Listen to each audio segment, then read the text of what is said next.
கிறிஸ்துவுக்குள் அன்பானவர்களே, மறுபடியுமாக இன்னொரு ஜூம் கூடுகைக்கு உங்கள் யாவரையும் ஆண்டவராய் இயேசு கிறிஸ்துவின் நாமத்திலே நான் வரவேற்கிறேன். தொடர்ந்து நீங்கள் இந்த கூடுகைக்கு வருவது உண்மையில் பெரிய ஒரு மகிழ்ச்சி. ஆண்டவர் தாமே இந்த கூடுகையில் வருகிற ஒவ்வொருவரையும் ஆசீர்வதிப்பாராக. எப்பவும் போல இன்னைக்கு வந்து விண்ணப்பம் என்னன்னா, நீங்க இந்த நிகழ்ச்சிகளுக்காக தொடர்ந்து நீங்க உங்களுடைய ஜெபத்துல நீங்க நினைச்சிருங்க. உங்களுடைய நண்பர்களுக்கு, உங்களுக்கு தெரிந்தவர்களுக்கு இந்த ஆழமான வேத ஆராய்ச்சியின் காரியங்களை பகிர்ந்து கொள்ளுங்க. அவர்களோடு யார் யாருக்கு ஈடுபாடு இருக்கோ அவர்களுக்கு தொடர்பு கொண்டு நீங்க பகிர்ந்துக்குங்க. இதை நாங்க வந்து ஒரு 2 நாள்ல யூடியூப்லயும் அப்லோட் பண்ணுவோம்.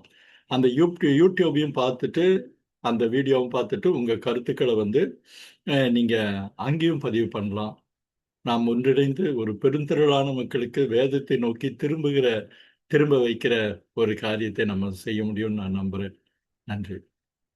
அன்பானவர்களே, சென்ற இன்னைக்கு நம்ம வந்து யாத்திராகமம் 19வது பார்க்கிறோம். ஆனா அதற்கு முன்னாடி யாத்திராகமம் 18வது பகுதியுடைய மிக சுருக்கமான ரீகேப்பை வந்து நம்ம பார்க்க போறோம். போன தடவை என்ன பார்த்தோன்னு நீங்க பார்த்த உடனே ஒரு ஹிஞ்சஸ் பார்க்குறீங்க. போன தடவை நம்ம 13 அதிகாரத்தை பத்தி தான் முழுக்க முழுக்க பார்த்தோம். அந்த 13 அதிகாரம் நீங்க படத்துல பார்க்குற மாதிரி 12வது அதிகாரத்திற்கும் 14வது அதிகாரத்திற்கும் இடையில ஒரு ஒரு ஹிஞ்ச் போல, ஒரு கீல் போல இருக்கிறத பார்க்கிறோம். இந்த 13ல பல காரியங்கள், அதாவது மீட்கப்பட்ட, அதாவது நம்ம இந்த 12வது அதிகாரத்துடைய ஒட்டுமொத்த கருத்து நீங்க பார்த்தீங்கன்னா, ரத்தத்தாலே மீட்கப்படுகிறது. 14வது அதிகாரம் பார்த்தீங்கன்னா, மீட்கப்பட்டவர்களின் பயணம். ஆக 13வது அதிகாரத்துல நம்ம எதை முக்கியமா கவனிச்சோம்னா, மீட்கப்பட்டவர்கள் கொண்டிருக்க வேண்டிய அடையாளங்களை பத்தி நம்ம பார்த்தோம். அதுதான், அது அவங்க என்னென்ன பண்ணணும்னு. நீங்க பார்த்தீங்கன்னா, இந்த 13 அதிகாரத்தை 2 பகுதியா நம்ம பிரிக்கிறோம். 13 1லிருந்து 16, 2வது 13 17லிருந்து 22. இது வந்து எப்போ ஒருவேளை நடந்திருக்கலாம் அப்படின்னா, அவங்க ராம்சேஸிலிருந்து புறப்பட்டு சுக்கோத்துல போய் பாளையம் இறங்கினார்கள் அப்படின்ட்டு ஒரு வார்த்தை நம்ம பைபிள்ல பார்க்கிறோம். அந்த பாளையம் இறங்கின நேரத்துல மோசே இஸ்ரேல் ஜனங்களிடம் இந்த காரியங்களை பகிர்ந்து கொண்டிருக்க வேண்டும். அதுல வந்து ரொம்ப தெளிவா சொல்றாரு. மீட்கப்பட்டவர்களின் 1லிருந்து 16 பார்த்தீங்கன்னா, மீட்கப்பட்டவர்கள் எப்படிப்பட்ட அடையாளத்தோடு இருக்க வேண்டும் அப்படிங்கிறத வந்து ரொம்ப தெளிவா சொல்றாரு. அதுல முக்கியமா ஒரு காரியம் என்னன்னா, நினைவூட்டல். அதாவது நீங்க தலைமுறை தோறும் இதை நீங்க சொல்லிக்கிட்டே இருக்கணும். உங்க மக்கள் மத்தியில நீங்க சொல்லிக்கிட்டே இருக்கணும்னு. அப்புறம் என்னன்னா, வழிகளை பற்றிய சில அறிவுரைகளை சொல்றாரு இவரு. அதாவது நீங்க எப்படியெல்லாம், அதாவது ஆண்டவர் வந்து எப்படி நார்மலா போக வேண்டிய வழியை மாத்தினாரு அப்படின்னு பல காரியங்கள் அதுல வந்து திரும்ப திரும்ப சொல்லப்படுகிறத நம்ம பார்க்கிறோம். நம்ம குறிப்பா சொல்லப்போனா, போன வாரத்துடைய எபிசோடுடைய கடைசியில வந்து ஒரு காரியத்தை நம்ம பார்த்தோம். அதாவது வழிகாட்டு 13:22 வருகிற அஹ், வழிகாட்டல், வழிகாட்டுகிற மேகம் அக்கினி பற்றி குறிப்பிட்டிருந்தோம் 13:22. அதுக்கு முன்னாடி ஒரு அடையாளங்கிறது நான் சொன்னேன் இல்லையா, அந்த அடையாளங்கிறதுக்கும் ஒரு குறிப்பு, ரொம்ப குறிப்பா நம்ம சொன்னோம். நீங்க பாத்தீங்கன்னா, வசனத்தை கைகளிலும் நெற்றியின் மத்தியிலும் நீங்க ஞாபகமாக வைத்திருங்கன்னு நீங்க அதுக்கான சில விசுவல்ஸ் பாக்குறீங்க. ரொம்ப அழகான விசுவல்ஸ். ஏன் கையில அப்படி கட்டியிருக்காங்க, இது பண்ணியிருக்காங்கன்னு. இதுக்கு நடுவுல இன்னொரு ரொம்ப ஆச்சரியமான சுவிசேஷம் அடங்கின ஒரு வசனத்தை கூட நம்ம பார்த்தோம். அதாவது யாத்திராகமம் 13:13. அப்போ அதுல சொல்லப்படுகிற கழுதை என்பது ஒருவேளை எப்படி நமக்கு இஸ்ரேல் அல்லாதோருக்கான, இல்லை அபாத்திரர்களுக்கான ஒரு அடையாளமா இருக்குதுன்னோ, அதை எப்படி ஆட்டுக்குட்டியானவருடைய ரத்தத்தினால் மீட்கப்படுகிறோங்கிற காரியத்தை பத்தி போன தடவை கொஞ்சம் விரிவாவே நம்ம பார்த்தோம். அது இந்த 13:13ல ஒரு முழு காஸ்பல் நம்ம புதிய ஏற்பாட்டின் அந்த சுவிசேஷம் ரொம்ப அழகா பொதிந்திருக்குங்கிறத நம்ம பார்த்தோம். அது வந்து உங்களுக்கு போன எபிசோட் பார்த்தவங்களுக்கெல்லாம் ஞாபகம் இருக்கும். இந்த எபிசோட்ல அதை நினைவூட்டுக்கணும். அது என்ன கழுதைக்கும் நமக்குமான சம்பந்தம்னு ஒருவேளை இன்றைக்கு புதிதா வந்திருக்கவங்க யோசிச்சீங்கன்னா, நீங்க கண்டிப்பா பழைய எபிசோடுக்கு போய் பாருங்க. அது ஏன் அப்படி சொன்னோம்? அதோடைய ஆழமான அற்புதமான அர்த்தங்கள் என்னங்கிறத நீங்க பார்த்துக்கலாம். நீங்க பாத்தீங்கன்னா இப்ப ஃபைனலா நீங்க அந்த டிஸ்டன்ஸ் எல்லாம் பாக்குறீங்க. ராம்சேஸ்க்கும் சுக்கோத்துக்கும் இருந்தது, அவங்க கால்நடையா போனாங்க அப்படிங்கிற காரியத்தெல்லாம் பார்த்தோம். 13:22 நீங்க பாத்தீங்கன்னா 13:22 பாத்தீங்கன்னா பகலிலே மேகஸ்தம்பமும் அக்னி ஸ்தம்பமும் விலகி போகவில்லைன்னு. இது அவர்களுக்கு வழிகாட்டியதுன்னு நம்ம பார்க்க போறோம். எப்படி அக்னியும் மேகஸ்தம்பமும் வழிகாட்ட போகிறதுங்கிறத நம்ம அடுத்த எபிசோட்ல பார்ப்போம் அப்படின்னு போன எபிசோட நாம முடிச்சிருந்தோம். இனி இந்த வாரத்தில் அதை பார்க்க முயற்சிப்போம். இந்த யாத்திராகமம் 19வது பகுதிக்குள்ள நாம் இப்போ போக போறோம். அன்பானவர்களே, நம்ம இந்த பகுதிக்கு போறதுக்கு முன்னாடி நம்ம போன இதுல சொன்ன இல்லையா, அக்னி ஸ்தம்பம் மேகஸ்தம்பம், அதுக்கு முன்பாக ஒரு காரியத்தை நம்ம 13வது அதிகாரத்துல போன தடவை லேசா தொட்டுட்டு விட்டுட்டோம். அதை இப்ப திரும்ப இந்த அதிகாரத்துல சொல்லணும். என்னன்னா, யோசேப்பின் எலும்புகளை பற்றி மோசே சொல்லுகிற ஒரு காரியம். நீங்க பாத்தீங்கன்னா ஆதியாகமம் 50வது அதிகாரம் 25வது வசனம். ஆதியாகமம் 50வது 25ல நீங்க பாத்தீங்கன்னா நீங்க அந்த வசனத்தை பாக்குறீங்க. தேவன் உங்களை சந்திக்கும் போது என் எலும்புகளை இவ்விடத்திலிருந்து கொண்டு போவீர்களாக என்று சொல்லி யோசேப்பு இஸ்ரவேல் புத்திரரில் ஆணையிடுவித்துக் கொண்டான் அப்படின்னு பாக்குறோம். இது ஒரு ஆச்சரியமான ஒரு தீர்க்க தரிசனம் பாருங்க. யோசேப்பு இது சொல்றப்போ அவன் தான் எகிப்துடைய பிரதம மந்திரியா இருந்தான்னு நம்ம பார்க்கிறோம். அந்த பிரதம மந்திரியா இருந்து எல்லா விதமான அதிகாரத்திலும் சுபிட்சத்திலும் அந்த இஸ்ரேல் ஜனங்கள் இருக்கும் போது கூட அவன் ஒரு தீர்க்க தரிசனமா ஒரு நாள் வரும், அப்போது நீங்க உங்க முன்னோர்கள் உங்களுக்கு வாக்குத்தத்தம் பண்ணப்பட்ட இடத்துக்கு நீங்க போவீங்க, அதாவது கானான் தேசத்துக்கு நீங்க போவீங்க. அப்படி போகும்போது நீங்க என் எலும்புகளை எடுத்துக்கொண்டு போக வேண்டும்னு கொஞ்சம் குறைய ஒரு 400 வருஷங்களுக்கு முன்பாக அவன் சொன்னதை அந்த ஜனங்கள் நினைவு கூறுகிறாங்க. முக்கியமா மோசே அதை நினைவு கூர்ந்து அந்த எலும்புகளை எடுத்துக்கொண்டு போகிறத பத்தி நம்ம அந்த பகுதியில நம்ம பார்த்தோம். நீங்க பாருங்க, மோசே தன்னோடு கூட யோசேப்பின் எலும்புகளை எடுத்துக்கொண்டு போனான். அந்த நம்ம சொன்னதான் பார்க்கிறோம். தேவன் நிச்சயமாய் உங்களை சந்திப்பார், அப்போது உங்களோடு கூட என் எலும்புகளை இவ்விடத்திலிருந்து கொண்டு போங்கள் என்று யோசிப்பு சொல்லின்னு அந்த வசனத்தை தான் திரும்ப நம்ம பார்க்கிறோம். எவ்வளவு அழகா இந்த தீர்க்க தரிசனம் நிறைவேறுதுங்க பாருங்க. இந்த வசனம் ரொம்ப அழகான ஒரு வசனம். என்னன்னா, ஆதி ஆகமத்திற்கும் யாத்திரை ஆகமத்திற்குமான ஒரு பிணைப்பை, ஒரு தொடர்ச்சியை, ஒரு ஆழமான தொடர்ச்சியை சொல்லுகிற அழகு இந்த வசனத்துலதான் இருக்கு. ரொம்ப அழகான ஒரு வசனம். ஆக நம்ம இந்த காரியத்தை பார்த்துட்டு நீ நம்ம மறுபடி நம்ம நம்ம போன எபிசோட்லயும் நம்ம சொல்லியிருந்தோம், அந்த இவர்கள் பயணத்தோடு நம்ம போக போறோம். இஸ்ரேல் ஜனங்கள் ராம்சேஸிலிருந்து சுக்கோத்துல புறப்பட்ட போது அவங்க பயணத்தினூடாக நம்ம நிறைய காரியத்துக்கு போக போறோம் அப்படின்னு நம்ம சொல்லியிருந்தோம். அப்படி சொல்ல போறதுக்கு முன்னாடி நீங்க இந்த ஒரு நிமிஷத்துக்கு முன்னாடி கூட நம்ம சொன்னோம், அந்த அக்கினி ஸ்தம்பம் மேக ஸ்தம்பத்தை பத்தி எல்லாம் பார்க்க போறோம்னு. அது நிச்சயமா நம்ம பார்ப்போம், அதுல சந்தேகம் இல்லை. ஆனா அதற்கு முன்னாடி ஒரு காரியம் என்னன்னா, ஒரு முக்கியமான பொது அறிமுகத்தை நம்ம தெரிஞ்சுக்கிறது நல்லது. அதாவது என்னன்னா, யாத்திரையாகம பயணத்தின் உண்மையான வழி, அவங்க எந்த வழியில போனாங்க அப்படிங்கிறத பத்தி ஒரு பொதுவான தகவல்களையும் இன்ஃபர்மேஷனையும் நம்ம பார்க்க போறோம். ஏன்னா இன்னைக்கு நம்ம இன்னும் 2 காரியத்தை பார்க்க போறோம். ஒன்னு யாத்திராகம பயணத்தை ஒவ்வொன்றையும் கொஞ்சம் விவரமா நம்ம பார்க்க போறோம்.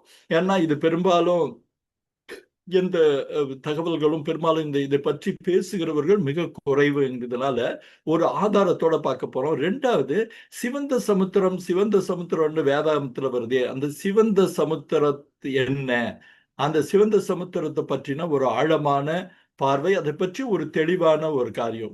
3வது, சீனாய் மலை, மவுண்ட் சினாய் அப்படின்னு நம்ம பார்க்கணும் இல்லையா, இந்த சீனாய் மலை பத்தியும் நம்ம பார்க்க போறோம். அன்பானவர்களே, இந்த பகுதி ஒருவேளை இந்த வாரத்திற்கான எபிசோட் நிறைய பூகோள தகவல்களை உங்களுக்கு கொண்டிருக்கும். அநேக சரித்திர காரியங்களையும் நம்ம நடுவுல தொட்டு இருக்கிறோம். ஏன்னா நம்ம யாத்திராகமத்துக்குள்ளாக முழுமையாக போகிறதுக்கு முன்னாடி இந்த தகவல்களை நாம் தெளிவாக தெரிந்து கொள்வது ஆண்டவருடைய செம்மையான அற்புதமான வழிநடத்துதலை நாம் ஆழமாய் புரிந்து கொள்ள மிக மிக உதவியாக இருக்கும். இதை நீங்க தெளிவா புரிஞ்சுக்கிறது நல்லது. இது நம்ம ஒரு வகையில நம்ம பைபிள் வேதாகம வசனங்கள் இதுக்கு நடுநடுவே தான் வரப்போகுது. இது பொதுவான ஒரு அறிமுகமா அந்த பயணத்தை பற்றி நம்ம பார்க்க போறோம். இப்ப நீங்க பாத்தீங்கன்னா பாரம்பரியமா மக்கள் ஒரு பயணத்தை பாத்தீங்கன்னா இந்த படத்தை நீங்க பாக்குறீங்க. இந்த படத்துல நீங்க ஒரு முக்கியமான ஒரு காரியத்தை நீங்க பாத்தீங்கன்னா ராம்சேஸ் பட்டணத்திலிருந்து நீங்க இந்த 2 கோடுகள் வருகிறத பார்க்கிறோம். அதாவது நீல நிற கோடும் சிவப்பு நிற கோடும். நீல நிற கோடு என்னன்னு கேட்டீங்க, சிவப்பு நிற கோடு என்னன்னு கேட்டீங்கன்னா சீனாய் தீபகற்பத்தில் ஜபல் மூசா என்று பாரம்பரியமாய் சொல்லப்படுகிற சீனாய் மலைக்கு வருகிற கோடு. நீங்க நல்லா கவனிச்சீங்கன்னா அப்படி இருக்கும். 2வது நீல நிற கோடு நாம் புதிதாக அல்லது சமீபத்தில் நிறுவப்பட்ட யாத்திரையாகமத்தின் வேதாகம அடிப்படையில் உள்ள வழியை பற்றின ஒரு கோடு. இந்த 2 கோடியும் நல்லா ஞாபகத்துல வச்சுங்க. இது ஒரு பேட்ஸ் வியூ பாயிண்ட்னு சொல்லுவாங்க. பார்த்தா அங்கிருந்து நேரடியா நீங்க இந்த சிவப்பு கோடு, அந்த கோடுக்கு அந்த பக்கம் பாத்தீங்கன்னா ராம்சேஸ் பட்டணம், அங்கிருந்து கிளம்புற கோடு ஒரு வகையில ஸ்ட்ரெயிட் லைனா இருக்கும்னு நினைக்கிறேன். ஆனா இது ஒரு ஃபிளைட் ரூட் அப்படின்னு கூட நம்ம எடுத்துக்கலாம். அப்போ நீங்க இந்த பகுதி நீங்க பாத்தீங்கன்னா அந்த முதல் கோடு நீங்க பாத்தீங்கன்னா எந்த இடத்திலும் எதை மீட் பண்றது இல்ல, செங்கடலை கடப்பதாக அந்த இது இல்லை. நீங்க முதல் படத்தை கொஞ்சம் போடுங்கம்மா. அந்த ஃபர்ஸ்ட் படம், அந்த 2 ப்ளூ லைன் இதுல பாத்தீங்கன்னா அந்த சிவப்பு கோடு பாரம்பரியமாய் இருக்கிற சீனாய் மலைக்கு போகிற வழி, அதாவது ஒரு ஃபிளைட் ரூட்னு எடுத்துங்க. நீங்க அந்த கோட்டை பாத்தீங்கன்னா எங்கேயுமே செங்கடலை கடப்பதில்லை, அது நேரடியாக வருது. ஆனா 2வது ரூட் பாத்தீங்கன்னா நீங்க அந்த செங்கடலை, அந்த நீல கலர் கோடு கடக்கிறதை நாம் பார்க்கிறோம். அப்போ ஒரு ஆச்சரியம். ஏன்னா நமக்கு எல்லாருக்கும் தெரியும் சீனாய் மலைக்கு போவதற்கு முன்பாக இஸ்ரேல் ஜனங்கள் செங்கடலை கடந்தார்கள். அப்போ இந்த ஒரு படமே ஒருவேளை நாம் நினைத்திருந்த வழி, அல்லது இப்போ நம்ம நிறைய பைபிள்ல இந்த எக்ஸடஸ் ரூட்னு போட்டிருப்பாங்க, போட்டு இந்த ஜபல் மோசா, அதாவது மோசேயின் மலை என்ற பகுதியில முடியறத நம்ம பார்க்கிறோம். அது அவ்வளவாக சரியில்லாத ஒண்ணு இல்லது, அது சரியில்லைன்னு நம்ம சொல்லக்கூடிய நிரூபணங்கள் இன்றைக்கு வந்துருச்சு. இனி நீங்க அந்த பழைய சீனாய் மலை நீங்க பாத்தீங்கன்னா அது சீனாய் தீபகற்பத்துல இருக்கு. அதுல முக்கியமா நீங்க ஒரு ஒரு காரியத்தை பாத்தீங்கன்னா அங்க அந்த சீனாய் தீபகற்பத்துல சென்ட் கேத்ரின் மொனாஸ்ட்ரி அப்படின்னு ஒரு இடம் இருக்கு. நாங்க இஸ்ரேல் போனப்போ அந்த இடத்துக்கு கூட நாங்க போயிருந்தோம். இந்த கேத்ரின் நீங்க இந்த படத்துல பாத்தீங்கன்னா அந்த சீனாய் தீபகற்பத்துல இருந்து நீங்க பாத்தீங்கன்னா அந்த படம் இருக்கும். இது கிபி 548 இருந்து 565 வருஷத்துல ஜஸ்டினன் அப்படின்ட்டு ஒருத்தர் இருந்தார். ஒரு பைசன்டைன் எம்பரர், 1ஆம் ஜஸ்டினன் ஒருத்தர். அவர் நிறுவின ஒரு காரியம். இந்த இடத்துல ஒரு பெரிய நிறுவனம், நீங்க படத்துல அந்த எம்பரருடைய படத்தை பாக்குறீங்க. இந்த இடத்துக்கு பேர் செயின்ட் கேத்ரின் மொனாஸ்ட்ரின்னு பேரு. நீங்க இங்க மறுபடியும் அது போட்டிருக்க பாருங்க, பில்ட் பை ஜஸ்டினன் 1, ஃபர்ஸ்ட் ஜஸ்டினன்ட்டு. இந்த மொனாஸ்ட்ரியில இருந்து தான் சீனாய் மலையுடைய ஆரம்பம் இருக்குன்னு சொல்றாங்க. இந்த சீனாய் மொனாஸ்ட்ரியில இந்த கேத்ரின் மொனாஸ்ட்ரியில தான் முட்செடி இருந்ததாகவும் இருக்கு. அந்த சாப்பல் படத்தை கூட நீங்க பார்க்க போறீங்க. அதுல இது அந்த ஒரு பரவலான ஒரு படம். அந்த படம் எப்படி இருக்குன்னு, இதுதான் அங்க கட்டி இருக்கிற சாப்பல். அது பக்கத்துல நீங்க அந்த பச்சை கலர் பாக்குறீங்க இல்லையா, பச்சை கலர் ஒரு புஷ்ஷாட்டை பாக்குறீங்கல்ல, அதோடைய பொட்டானிக்கல் நேம் ரூபஸ் சாங்டியஸ் அப்படின்ட்டு. அல்லது என்னன்னா ரூபஸ் சாங்ஜூனியஸ்ன்னு ஒரு பேரு. அதுக்கு பொதுவாக ஹோலி புஷ்ன்னு சொல்லுவாங்க. ஏன்னு கேட்டா இதுதான் எரிகிற முட்செடி, எரிந்த முட்செடி அப்படின்னெல்லாம் அவர்கள் சொன்னார்கள், நம்பினார்கள். அப்போ இந்த கேத்ரின் மொனாஸ்ட்ரிய தாண்டி தான் நம்ம இந்த சீனாய் மலைக்கு போகணும். அதுக்கு மேல இருக்கிற வழியை பாருங்க. இப்போ நம்ம முதல்ல ஒரு அறிக்கை நம்ம கொடுத்துட்டோம், இது சீனாய் மலை இல்ல, ஆனா என்னன்னா இன்னைக்கும் டூரிஸ்ட் வர்றவங்க இங்கதான் சீனாய் மலையும் நம்பி போறாங்க, எங்களையும் நம்பி அந்த இடத்துக்கு தான் கூப்பிட்டு போனாங்க. அப்போ இது சீனாய் மலை இல்லை அப்படின்னு நம்ம சொல்றதுக்கு பல ஆதாரங்கள் இருக்கு. இப்ப இந்த சீனாய் மலைக்கு போறதுக்கு முன்னாடி ஒரு பெரிய மலைத்தொடர் இருக்கு. இந்த மலைத்தொடர் நீங்க பாத்தீங்கன்னா மிகவும் வறண்டு போன பாறைகள் நிரம்பின ஒரு மலைத்தொடர். நல்லா கவனிங்க. சீனாய் மலை வந்து ஒருவேளை சொல்லப்போனா அது ஓரை பர்வதம்னு கூட நீங்க மனசுல தானே ஒரு ஒரு புரிதலுக்காக எடுத்துக்கலாம். ஆனா இங்க ஓரை பர்வதம்னு சொல்றது இல்ல.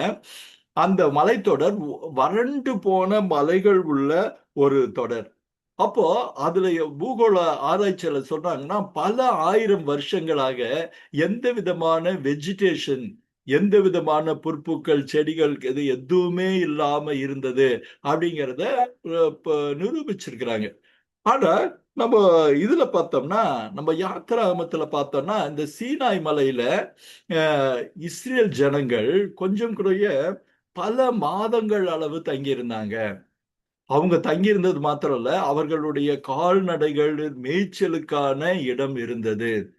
அவர்கள் துவைத்து குளித்தார்கள் அப்படின்னு கூட நம்ம பல இடங்கள்ல நம்ம பார்க்கிறோம். அப்போ ஒரு பல ஆயிரம் வருஷங்களாக வறண்டு போயிருந்த அந்த மலைத்தொடரில எப்படி இந்த மாதிரி ஒரு வெஜிடேஷன், அதாவது ஒரு பச்சையின் இல்லாம இருந்திருக்க முடியும்? எப்படி இந்த இடத்துல அந்த பெருந்திரளான மக்கள் ஒரு அநேக மாதங்கள் தங்கி இருக்க முடியும்ன்ற ஒரு கேள்வி இருக்கு. அந்த ரெண்டாவது காரியத்தை நீங்க பாத்தீங்கன்னா, அஹ், நீங்க மறுபடி அந்த ஒரு இத நீங்க பார்க்கலாம். அந்த முதல்ல ஒரு ராம்சேஸ்ல இருந்து அந்த பச்சை கோடு ப்ளூ, சாரி நீலக்கோடு சிவப்பு கோடுக்கு இருந்த அந்த படத்தை நீங்க திரும்ப ஒரு டைம் பாருங்க. இதுல இந்த ராம்சே இந்த படத்தை நீங்க பாத்தீங்கன்னா அதே படமா இப்ப போட்ட படமே போடுங்க. அந்த பாருங்க. இது வந்து போன படத்துடைய கொஞ்சம் மிக தெளிவா இன்னும் கொஞ்சம் தெளிவா இருக்கு. இப்போ வந்து இந்த படத்துல பாத்தீங்கன்னா முதல்ல இதோடைய க்ளோஸ் அப் ஷாட் தான் போட்டிருந்தாங்க. உங்களுக்கு தெளிவா தெரியுது ராம்சேஸ் பட்டணம். அதாவது இடது பக்கம் பாயிண்டர்ல காமிக்கிறாங்க பாருங்க, ராம்சேஸ் பட்டணம். அங்கிருந்து கொஞ்சம் குறைய நம்ம போன தடவை பார்த்தோம் ஒரு 25-40 கிலோமீட்டர் தொலைவில் சுக்கோத் வந்தாங்க. அந்த அங்கிருந்து 2 சிவப்பு கோடுகள் கிளம்புது. ஒரு சிவப்பு கோடு வந்து பாரம்பரிய வழியில் பாரம்பரியமாய் நம்பிக்கொண்டிருந்த சீனாய் மலைக்கு வருகிற கோடு. ரெண்டாவது வந்து புதிய வழியில் நாம் பார்க்கக்கூடிய, நம்ம எது எது சரியான வழி நம்ம பார்க்க போறோம் அந்த கோடு. அந்த கோடு பாத்தீங்கன்னா இந்த ப்ளூ கலர்ல தெரியக்கூடிய வளைகுடாவை கிராஸ் பண்றதை பார்க்கிறோம். கிராஸ் பண்ணி சவுதி அரேபியா பகுதியில் இருக்கிற நாம் இப்பொழுது பார்க்க போகிற உண்மையான சீனாய் மலையை போய் தொடுகிற காரியம். நீங்க முதல்ல வந்து ஜபல் முசாவுக்கு போகிற வழி, அந்த பாதையில பாத்தீங்கன்னா எங்கேயுமே எந்த விதமான கடல் கிடையாது.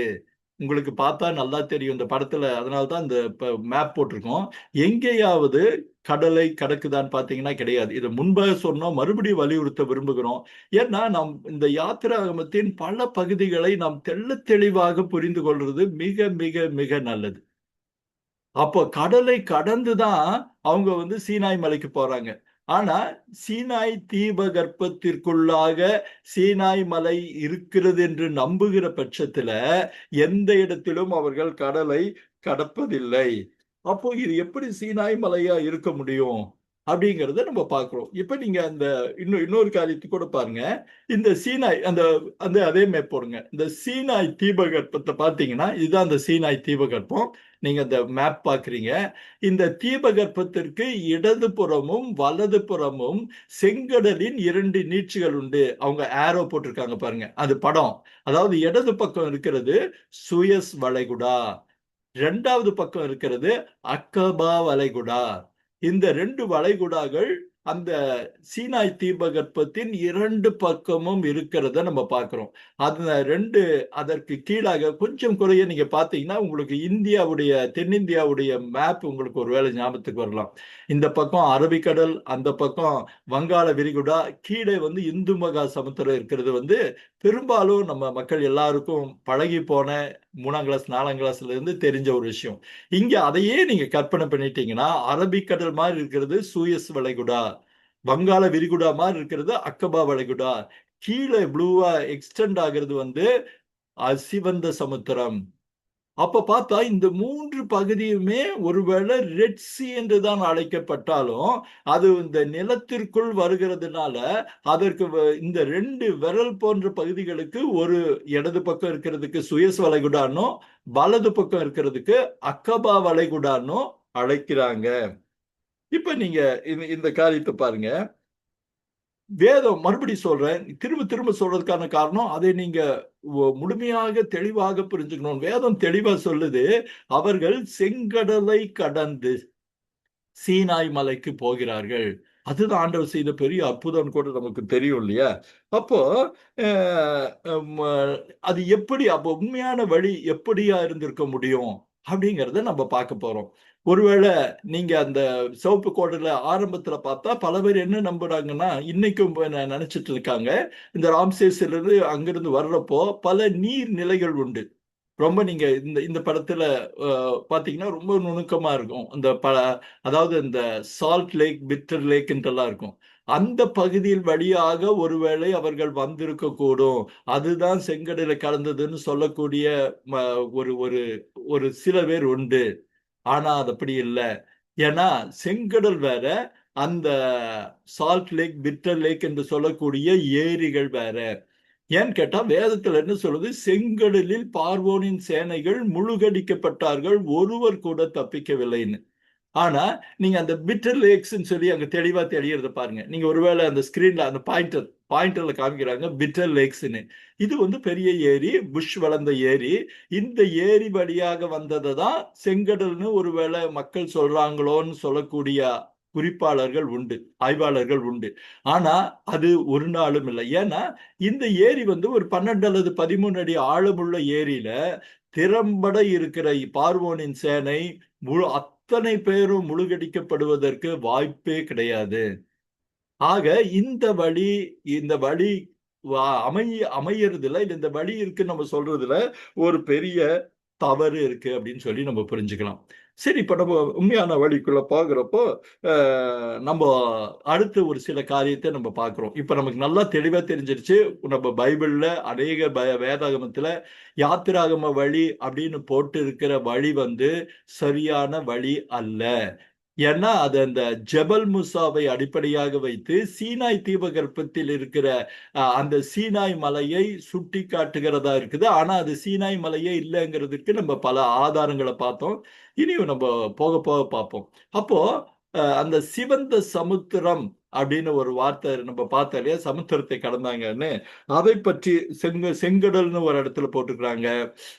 நீங்க ஒரு ஒரு இடத்துல வேதத்தில் இருக்கு, இஸ்ரவேலர்கள் செங்கடலுக்கு பிறகுதான் சீனாய் மலைக்கு சென்றனர் அப்படின்னு சொல்ற காரியம் இருக்கு இல்லையா. இனி வரக்கூடிய இந்த தகவல்கள் எல்லாமே நாம் ஏதோ நம்ம ஒரு ஒரு தடவை அந்த யூடியூப் பார்த்துட்டு ஒரு நண்பர் இப்படியே எழுதியிருந்தாரு, நீங்க சொல்றதுக்கெல்லாம் ஆதாரம் இருக்குங்களா, இல்ல வந்து நீங்க அப்படியே ஒரு யூகத்துல நீங்க சொல்றீங்களா பிரதர் அப்படின்னு கேட்டிருந்தாரு. அன்பானவர்களே, அப்படி அல்லவே அல்ல. நாங்கள் சொல்வதற்கு எல்லாவற்றுக்கும் பின்பாக அகழ்வாராய்ச்சி ஆதாரங்களும் தகவல்களும் உண்டு. அதாவது நிரூபிக்கப்பட்ட யூகங்கள் கிடையாது. எல்லாத்துக்கும் ஆதாரங்கள் உண்டுங்கிறத தெளிவா புரிஞ்சுக்கிறது ரொம்ப நல்லது. இனி வரக்கூடிய அநேக தகவல்களை வந்து நமக்கு காலின் ஹம்ப்ரியுடைய தரவுகளிலிருந்து நம்ம எடுத்திருக்கோம். பெரிய ஆக்ஸ்போர்ட் யூனிவர்சிட்டியில் அவர் இருக்கிறாரு, ஒரு பெரிய ஜியாலஜி ப்ரொஃபஸர். அவருடைய புத்தகங்கள் உண்டு, எக்ஸடஸ் பத்தி, யாத்திரா பத்தி புத்தகங்கள் உண்டு. அந்த புத்தகத்தில் சொல்லப்படுகிற சில தகவல்களை எடுத்து தான் நம்ம வந்து பயன்படுத்துறோம். இப்ப நீங்க ஒரு காரியத்தை நீங்க பார்க்கலாம். அதாவது இனி சிவந்த சமுத்திரத்தை பத்தி ஒரு பெரிய சில தகவல்களை நம்ம பார்க்க போறோம். இந்த சிவந்த சமுத்திரத்தை பத்தி சொல்றப்போ ஒரு ஆராய்ச்சியாளர் மேஜர் ஈவன்ஸ் அப்படின்னு ஒரு பெரிய ஆராய்ச்சியாளர் இருக்காரு. அவர் சிவந்த சமுத்திரத்தை பத்தி சொல்லும் போது ஒரு ஆச்சரியமான தகவலை சொல்றாரு. அது என்னன்னா, இப்ப சிவந்த சமுத்திரம் என்று மூல மொழியில் மொழிபெயர்த்திருப்பது மிகவும் அபத்தமானது அப்படின்னு அவர் சொல்றாரு. அதாவது டோட்டலி அப்சர்ட் அப்படின்னு சொல்றாரு. ஏன் அப்படின்னு கேட்டா, இந்த சிவந்த சமுத்திரத்திற்கு மூல மொழியில யாம் ஸ்வாப் அப்படின்னு போகுது. நீங்க அந்த ஸ்கிரீன்ல பாக்குறீங்க. அது வந்து அந்த மூல மொழியின் வார்த்தை YAMSUPHன்னு நம்ம போட்டிருக்கிறோம். யாம் ஸ்வாப்னு பேரு. இந்த யாம் ஸ்வாப்புக்கு என்ன அர்த்தம்னு கேட்டா சி ஆஃப் ரீட்ஸ். அதாவது யாம் சூப் அப்படின்னு கேட்டா சி ஆஃப் ரீட்ஸ், அதாவது நாணல் புதர்களின் கடல், நாணல் புதர்கள் இருக்கிற கடல் அப்படிங்கிறது தான் அர்த்தம். அப்போ இவங்க எங்க கடந்தாங்க அப்படின்னு கேட்டீங்கன்னா, நாணல் புதர் இருக்கிற செங்கடலை கடந்தாங்க, இல்ல நாணல் புதர் இருக்கிற கடலை கடந்தாங்கன்னு. அப்போ நாம் செங்கடல் செங்கடல் அப்படின்னு நினைச்சிட்டு இருக்கிறதுக்கு ரெட் சி ரெட் சின்னு ஆங்கிலத்தில் சொல்றோம். ஆனா அவர் என்ன சொல்றாரு, it is not red C, it is read C அப்படின்னு. நாணல் நமக்கு எல்லாம் தெரியும், நல்லா உயர்ந்து வளர்கிற நாணல். ஆனா இதுல ஒரே ஒரு பிரச்சனை என்னன்னு கேட்டீங்கன்னா, இந்த நாணல் புதர்கள் நல்ல தண்ணீரில் மாத்திரம்தான் வரும், அல்லது கடல் தண்ணீரில் வராது. ஒருவேளை இது ரெண்டும் மிக்ஸ் ஆகிற இடத்துல கொஞ்சம் நாணல் புதர்கள் இருக்கலாம். ஆனா என்னன்னா, உப்பு தண்ணீரில அல்லது கடல் தண்ணீரில இந்த நாணல் வராது. இப்போ எப்படி அதுக்கப்ப ஏன் மூலமொழியில யாம் சாப்புன்னு சொல்லி பேர் வச்சாங்க? அது ஒரு கேள்விக்குறி. அதற்கான புதிரை நம்ம விடுவிக்க போறோம். இன்னொரு ஆச்சரியம் என்னன்னா, இந்த சிவந்த சமுத்திரத்தை கிரேக்க மொழியில் மொழிபெயர்க்கிறப்போ அவங்க என்ன போட்டாங்கன்னு கேட்டா யுருத்ரா தலாஷா. நீங்க அந்த கிரேக்க அந்த வார்த்தையை நீங்க பாக்குறீங்க. எருத்ரா எரித்ரா தலாஷா அப்படின்னு போடுறாங்க. அதையே லத்தீன்ல மொழிபெயர்க்கப்போ மாரே ரூபரம்னு போடுறாங்க. இந்த ரெண்டு எரித்ரா தலாசாவுக்கும் மேரி ரூப்ரமுக்கும் என்ன அர்த்தம்னு கேட்டீங்கன்னா ரெட் சீன் தான் அர்த்தம். அதாவது சிவந்த சமுத்திரம், சிவந்த கடல் அல்லது செங்கடல் தான் அர்த்தம். அப்ப இவங்க ஏன் அந்த மூல மொழியிலிருந்து அந்த வார்த்தைய அப்படி மொழிபெயர்க்கல அப்படிங்கிறது வந்து ஒரு பெரிய ஒரு கேள்விக்குறியா இருக்கு. அப்போ ஏன் மூல மொழியில இருந்ததை வந்து இவங்க இப்படி பண்ணல, இதுல ஏதோ ஒரு புதிர் இருக்கு அப்படின்னு சொல்லி இப்ப நமக்கு புரியுது. ஆனா அந்த புதிரை விடுவிக்க காலின் நம்பி பல முயற்சிகளும் ஆராய்ச்சிகளும் செய்து அதை கண்டறிஞ்சது ரொம்ப அழகா போட்டிருக்கிறாரு. இப்போ நம்ம ஏற்கனவே பார்த்தோம். ஏன் இதை நம்ம திரும்ப திரும்ப பார்க்கிறோம்னு கேட்டா, இந்த கல்ஃப் ஆஃப் அக்கபாவும் கல்ஃப் ஆஃப் சுயஸ் கல்ஃபும் இது ரெண்டுமே வந்து கீழே இருக்கிற ரெட் சீயுடைய நீட்சிகள், எக்ஸ்டென்ஷன் அப்படின்னு பார்த்தோம். அப்ப ரெண்டு உப்பா இருக்கிறப்போ இந்த ஒரு இந்த அதாவது அந்த சி ஆஃப் ரீட்ஸ் அல்லது யாம் சோப்புன்னு சொல்லக்கூடிய கடல் எந்த கடல், எப்படி அதை வந்து அது ஒண்ணுக்கு மாத்திரம் சொல்ல முடியுமா, ரெண்டுக்கும் அது பொருத்தமா இருக்க முடியுமா? ஏன்னா ரெண்டுமே சிவந்த சமுத்திரத்தோட நீட்சியா இருக்கிறப்போ ஏன் மூலமொழியில அப்படி சொன்னாங்க அப்படிங்கிறது வந்து ஒரு பெரிய காரியம். இதுல இன்னொரு விசேஷமும் இருக்கு, அது நம்ம பார்க்க போறோம்.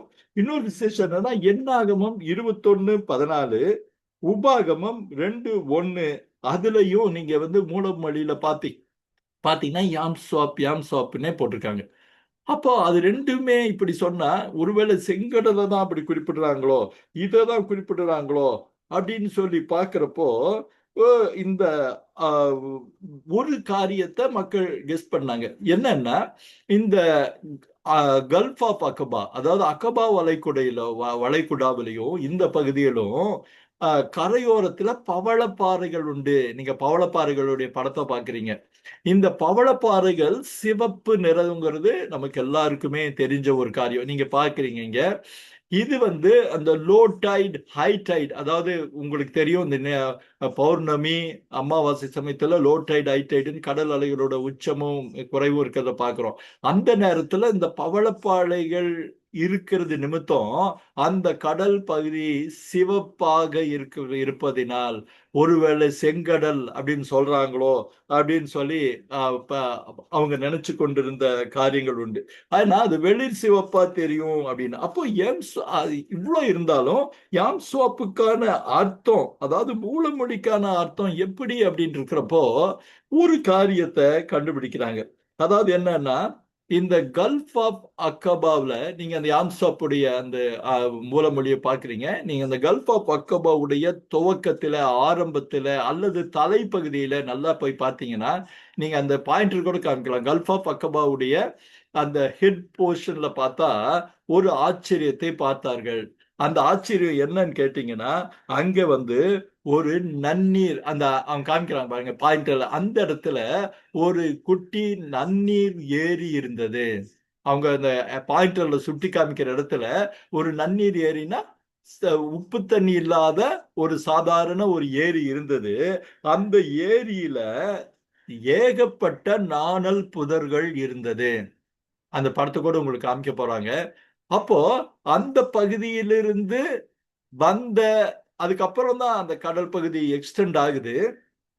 அப்ப அந்த இதை பார்த்தா ஒருவேளை அந்த நாணல் புதர் இருக்கிறதுனா, இங்க பாருங்க அந்த நாணல் புதர்கள் இருக்கிற பகுதியை நம்ம பார்க்கிறோம். இந்த பகுதி இது. நீங்க அந்த வார்த்தைங்க நீங்க reads growing in Wadi Masiri close to the gulf of அக்கபான் இருக்காங்க.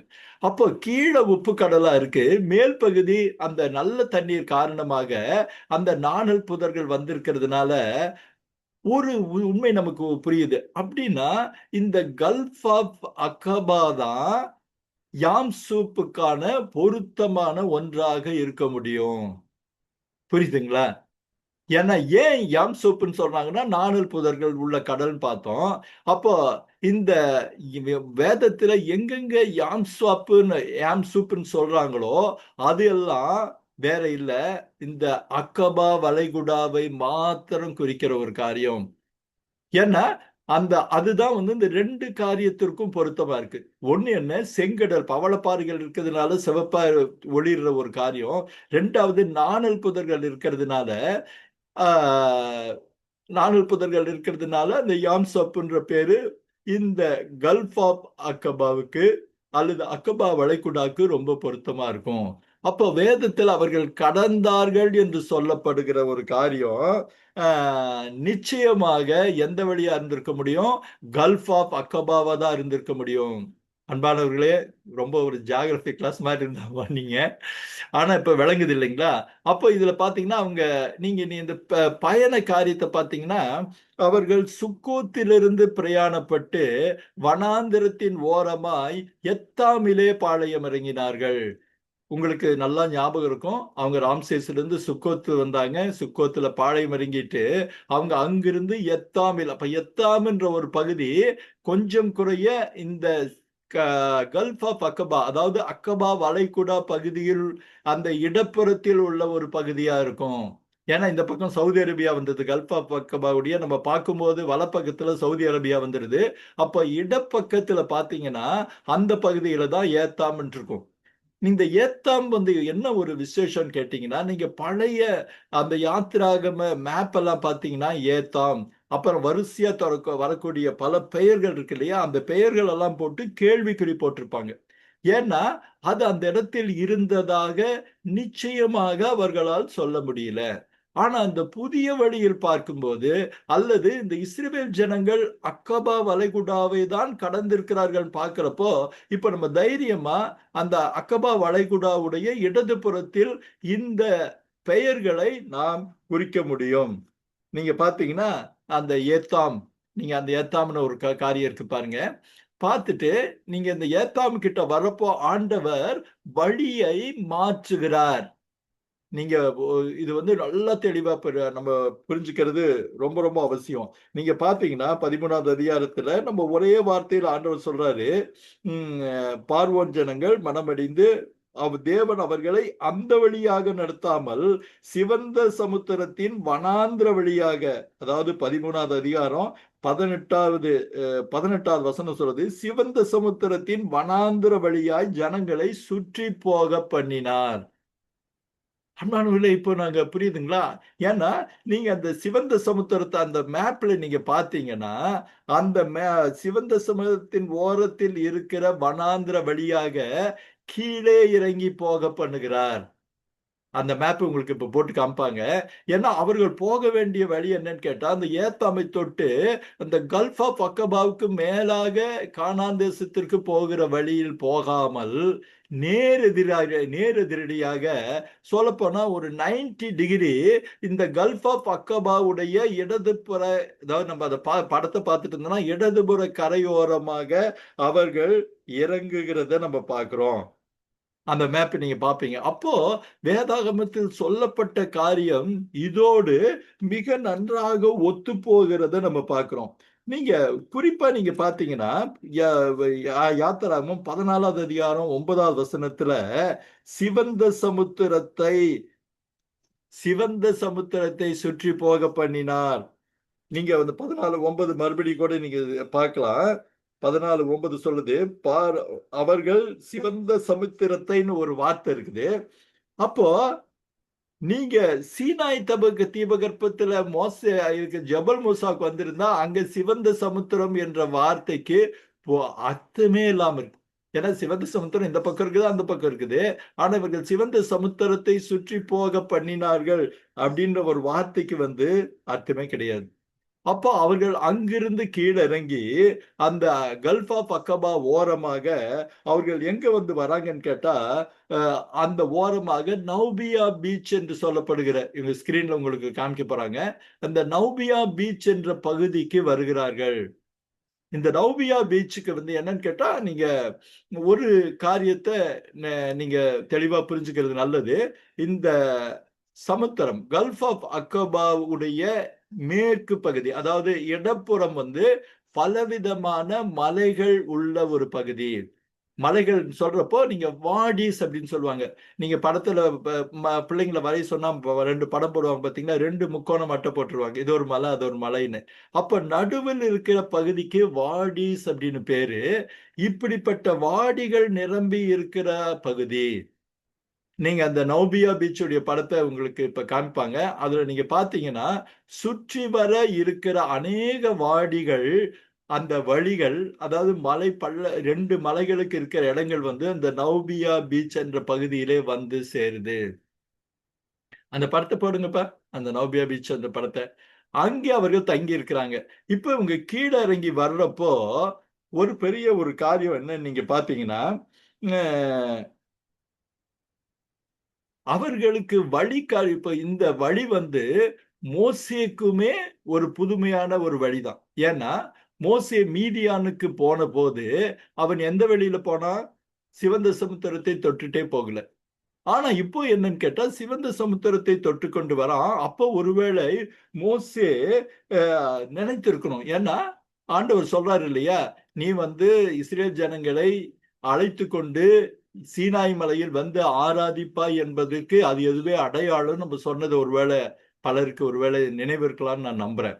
அப்போ அந்த பகுதியில அந்த அவனுக்கும் அது வழி நடத்துறாங்க. அப்ப நீங்க அந்த பகுதியிலிருந்து பார்க்கும்போது ஒரு வசனம் ஒண்ணு இருக்கு. என்ன ஒரு வசனம்னு கேட்டீங்கன்னா, அக்னியும் இதுவும் மேகஸ்தம்பமும் வழி நடத்தியது அப்படின்னு நம்ம பார்க்கிறோம். நீங்க இந்த படத்தை நீங்க பாருங்க. இந்த படத்துக்காக தான் வெயிட் பண்ணிட்டு இருந்தேன். இது வந்து ஒரு ஏரியல் வியூவான பகுதி. நீங்க ஒரு மார்க் நீங்க பாத்தீங்கன்னா ஒரு பெரிய கிரவுண்ட் போல ஒரு பகுதி இருக்கு. மேல வந்து இந்த நரம்பு மாதிரி தெரியறதெல்லாம் மலைப்பகுதிகள். அந்த நடுவுல கோடு மாதிரி தெரிகிறது அந்த 2 மலைகளுக்கு பக்கத்தில் இருக்கிற ஒரு பகுதி. இப்ப அந்த நௌபியா பீச்ல நீங்க அந்த பகுதியில நீங்க பாத்தீங்கன்னா ஒரு ஆச்சரியம். நீங்க அந்த இன்னும் கொஞ்சம் க்ளோஸ்ல போடுங்கப்பா. அந்த அந்த அந்த வாடி வழியெல்லாம் காமிங்க. இந்த வாடி வழி பாத்தீங்கன்னா இதுதான் அந்த வழி. இந்த வழியில வராங்க. நீங்க அதே மாதிரி பல வாடிகள் வந்து சேர்றத பாருங்க. இவங்க மேற்புறம் இருந்து இந்த நௌபியா பீச் பகுதிக்கு வந்து சேர்ந்திருக்கிறாங்க. இந்த சேர்ந்து இருக்கிறப்போ ஒரு காரியம் என்னன்னா, இந்த பார்வோனுடைய ரதங்கள் வருகிற வழிகளுக்கு ஒவ்வாதது. ஏன்னா நம்ம அந்த வாடி வழி நம்ம முன்பே ஒரு படத்துல கூட நம்ம பார்த்தோம். குறுகலான சரிவான வழிகள். அப்ப அந்த வழிகள்ல அவங்க ஈஸியா வர முடியாது. ஆனா ஆண்டவர் வந்து இயல்பா போகக்கூடிய வழியிலிருந்து 90 டிகிரி கீழ இந்த அக்கபா அந்த அக்கபா அக்கபா வளைகுடா அந்த படத்தை கொஞ்சம் போடுங்கம்மா. அந்த ஒரு பெரிய படம் அந்த மேப்பாட் இருந்தது. அந்த படத்தின் ஓரமாக இப்ப இது ஓவரால் நீங்க அந்த படத்தை பார்த்தீங்கன்னா புரியும் உங்களுக்கு. போடுங்க, அதையே போடுங்க. அந்த அக்கபா வளைகுடாவுடைய அந்த மேப், அந்த இப்ப நம்ம காமிச்சீங்கல்ல, அந்த பாயிண்டர் காமிச்சீங்கல்ல, அந்த ஹெட் அந்த நன்னீர் ஊற்று இருக்கிற படங்கள் இருக்கு இல்லையா, அந்த படத்தை நீங்க பாத்தீங்கன்னா இவர்களுக்கு வந்து எந்த வழியிலும் தப்பிச்சு போக முடியாதுங்கிறதுக்கான ஒரு காரியமும் நம்ம இப்ப பார்க்க போறோம். ஏன்னா இந்த படத்தை நீ கொஞ்சம் க்ளோஸ்அப்ல கொண்டாங்க. அதை பாத்தீங்கன்னா இந்த ப்ரௌன் கலர்ல இருக்கிறதெல்லாம் நீங்க அந்த ஒரு ரேஞ்ச் ஆஃப் எல் எல்ஷா அப்படின்னு அந்த சைட்ல இந்த ப்ரௌன் மார்க் இருக்கு பாத்தீங்களா, அதெல்லாம் மலைப்பகுதி. இவங்க வலப்பை பக்கம் அந்த சமுத்திரம் இருக்கிறப்போ அப்படியே அப்படியே கீழே இறக்குங்கப்பா. லெஃப்ட் ஹேண்ட் சைடு அந்த பாயிண்ட் கீழே இருக்குங்க. லெஃப்ட் ஹேண்ட் சைடு அந்த பாயிண்ட், அதாவது நம்ம மேப் அங்க இருக்குங்க. இந்த பகுதியில தான் இறங்கி வராங்க. அந்த கீழே பாத்தீங்கன்னா இந்த பக்கம் கடல் இருக்குது, அந்த பக்கம் மலை இருக்கு. கீழே நீங்க அவங்க நௌபியா பீச் வந்து ஒரு சின்னதா நீண்டு இருக்க ஒரு படம் இருக்கு பாருங்க, அதுதான் அந்த நௌபியா பீச். அந்த விரல் மாதிரி அந்த பகுதி தான், அதுதான் நௌபியா பீச். அப்போ இந்த எகிப்து ஜனங்கள் திரும்பி வருகிறார்கள். அத பார்வோன் சேனைகள் துரத்திட்டு வரான்னு சொல்றப்போ நாங்கள் சிக்குண்டோம்னு சொல்றதுக்கு காரணம் பூகோள ரீதியா இப்ப புரியுதுங்களா? இந்த பக்கம் மலைகள் மேல அவர்கள் ஏறி போக முடியாது. இந்த கீழ்ப்பக்கம் வந்தீங்கன்னா எகிப்தியருடைய ஒரு ஃபோர்ட், மிக்டால்னு ஒரு ஃபோர்ட் இருக்குது. அந்த அந்த ராணுவ முகாமை தாண்டணும். வலப்பக்கம் பார்த்தா பின்பக்கம் அவங்களுடைய ஒரு பகுதி படை பின்னாடி துரத்திட்டு வராங்க, காலாட்படைகள் துரத்திட்டு வராங்க. இந்த பகுதியில பாத்தீங்கன்னா கடல் இருக்கு. அப்போ அந்த நௌபியா பகுதியில நௌபியா பீச்சில் அவர்கள் பாளையம் இறங்கினப்போ எங்கே போவது என்று அவர்கள் திகைத்து அந்த வசனத்தெல்லாம் பார்க்கிறோம். எகிப்தில் பிரேத குழி இல்லை என்றா எங்களை கூட்டிக் கொண்டு வந்தீர்கள்னு. அப்போ அவர்கள் சிக்கி கொண்டு இருக்கும் போதுதான் ஆண்டவர் ஒரு பெரிய அற்புதத்தை நமக்கு காட்டுகிறார். அவருக்கு மாத்திரமல்ல, நமக்கு மாத்திரமல்ல, இந்த உலகம் பார்த்திராத ஒரு அற்புதம் வந்து எங்க நமக்கு நடக்குதுன்னு பாத்தீங்கன்னா இந்த நௌபியா பீச்சில் தான் நடக்குது. அப்போ ஒரு காரியம் நம்ம அதுக்கு முன்னாடி பார்த்தோம். அவர்கள் அந்த நௌபியா பீச்சுக்கு வரும்போது அக்னி ஸ்தம்பமும் மேக ஸ்தம்பமும் வழி நடத்தியது அப்படின்னு நம்ம குறிப்பிட்டிருந்தோம் இல்லையா? அப்போ அந்த அந்த சம்பவம் ஒரு அக்னி ஸ்தம்பம் மேக ஸ்தம்பம்ங்கிறத நம்ம எப்படி விளங்கிக்கலாம்னு கேட்டீங்கன்னா, ஒரு எரிமலையின் சீற்றம் அப்படின்னு நம்ம எடுத்துக்கலாம். ஏன்னா அக்னி ஸ்தம்பம் அந்த படத்தை நீங்க பாத்தீங்கன்னா இவனுக்கு மோசைக்கு தெரியும் ஆண்டவர் அந்த சீனாய் மலையை நோக்கி தங்களை வந்து கூட்டிட்டு போறாருன்னு. அப்போ அவங்க எந்த வழி போகிறதுன்னு ஒருவேளை அந்த ஏத்தாமில் இருந்து அக்குபா கடல் வரையா போகிறப்போ கீழே சவுதி அரேபியாவில் இருக்கக்கூடிய சீனாய் மலையின் சீற்றம் அல்லது எரிமலை, இந்த படத்துல கூட பாருங்க, நீங்க சவுதி அரேபியாவில் அந்த சீனாய் மலை இருக்குன்னு நம்ம பார்த்தோம். மவுண்ட் சீனாய் இந்த பாயிண்ட் உங்களுக்கு காமிக்கிறாங்க.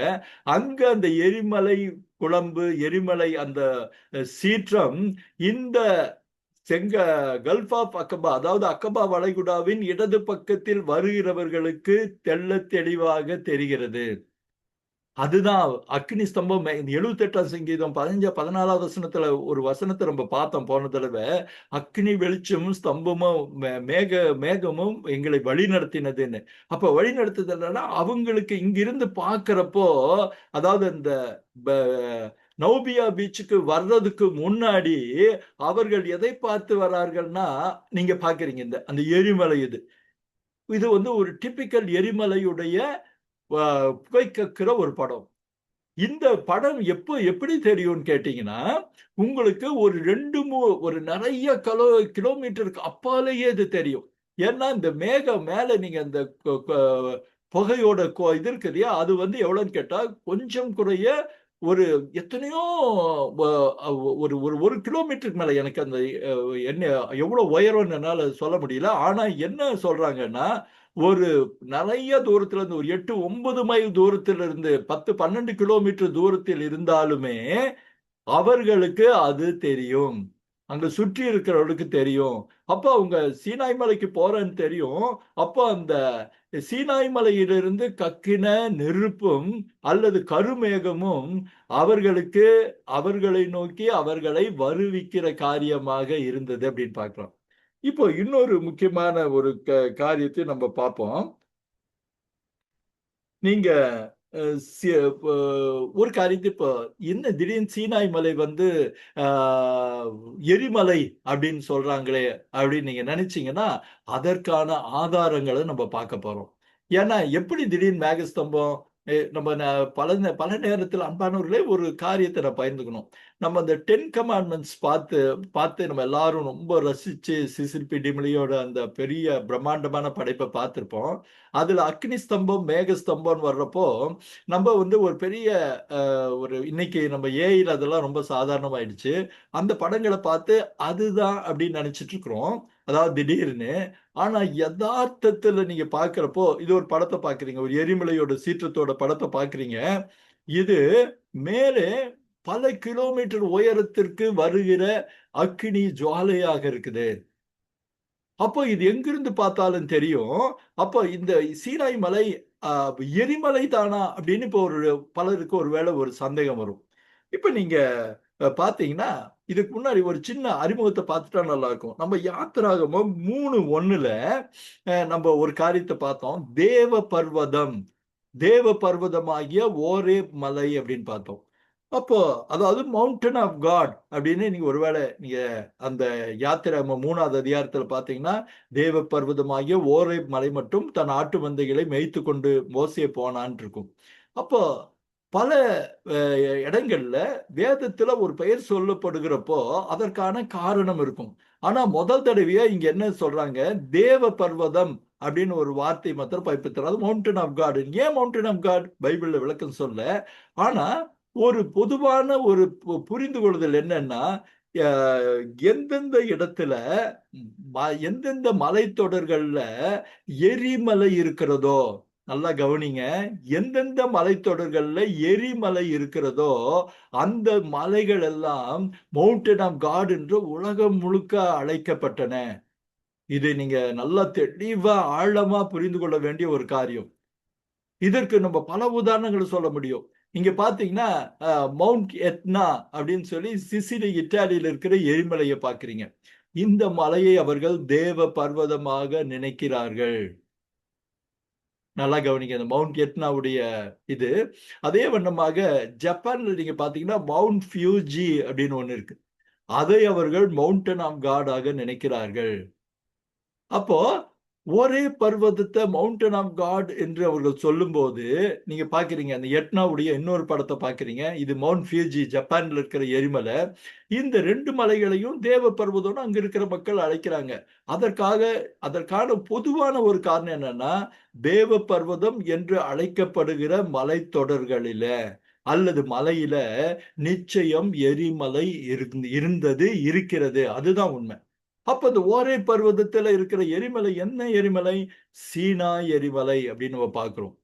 அப்போ அந்த சீனாய் எரிமலை எரிமலையா தான் இருந்ததுங்கிறதுக்கு இன்னும் சில ஆதாரங்கள் இருக்குன்னு கேட்டா 13:1ல என்ன இருக்கு? அவன் ஓரே பர்வதத்திலே மேலாக நடத்தி கொண்டு போனான் இருக்கும். இந்த எரிமலையுடைய ஒரு விசேஷங்கள் என்னன்னா, அவ்வப்போது வருகிற லாவா வந்து ஒரு மிகச்சிறந்த தாவரங்கள் வளர்வதற்காக செழிப்படைவதற்கான ஒரு ஊட்டச்சத்து. அதனாலதான் பாத்தீங்கன்னா இந்த எரிமலைகள் இருக்கிற பகுதிகள் எல்லா இடத்திலுமே மிக செழிப்பு இருக்கும், மிக செழிப்பு இருக்கும். அதனாலதான் இந்த மீதியானியர்கள் தங்கள் ஆட்டு மந்தைகளை அந்த பகுதியில ஓட்டி கொண்டு போறாங்க. அப்போ மோசே ஓட்டி கொண்டு போறதுடைய காரணம் என்னன்னு கேட்டீங்கன்னா, அந்த இடத்துல செழிப்பு இருக்கு. அதுவே சீனாய் மலை எரிமலைங்கிறதுக்கு ஒரு உதாரணம். ரெண்டாவது காரணம் என்னங்கன்னா, யாத்திராகமம் 3:2ல ஒரு காரியம் இருக்கு. அதாவது முட்செடி பற்றி எரிகிற காரியம். இது என்னன்னா, எரிமலை இருக்கிற பகுதிகளில சில இடங்களில, குறிப்பா சில மலை பகுதிகளில இருக்கிற சிறு இடைவெளிகள்ல மீத்தேன் கேஸ் கசியும். அப்படி கசியறப்போ அங்க இருக்கிற செடிகள் உரசும் போது அவைகள் தீப்பற்றி எரியும். அப்படியான ஒரு சம்பவத்தை தான் நம்ம வந்து யாத்திராகமம் 3ல நம்ம பார்க்கிறோம். ஆனா ஆண்டவர் அதை மிக தத்ரூபமாக, மிக அழகாக அதை பற்றி எரிய வைத்து அவர் வந்து ஒரு அற்புதமான நிகழ்வை நிகழ்த்துறாரு. மோசே பார்த்து பிரமித்து வரும்படியா. ஆனா அந்த சம்பவம் நமக்கு என்ன இருக்குன்னு கேட்டா, சீனாய் மலை எரிமலை என்பதற்கான ஒரு உதாரணமாக இருக்குது.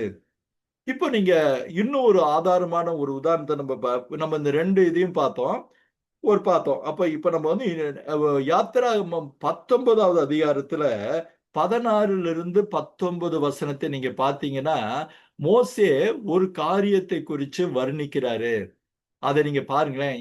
மோசே 19 யாத்திராகமம் 19 16 19 வசனங்கள். அவங்க மலையின் அடிவாரத்தில் இருந்தாங்க. நீங்க அது பாருங்க. 16 அந்த விவரணைகள் எப்படியா இருக்குன்னு கேட்டா ஒரு எரிமலையின் விவரணைகளாக இருக்கிறத பார்க்கிறோம்.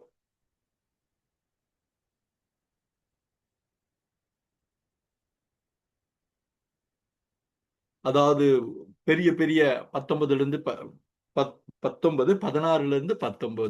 புறப்பட பண்ணினார்கள், மலையின் அடிவாரத்தில் நின்றார்கள். அப்போ அந்த இடி மின்னல் இருந்தது. போய் அதாவது நீங்க நான் படிக்கிறேன் பாருங்க.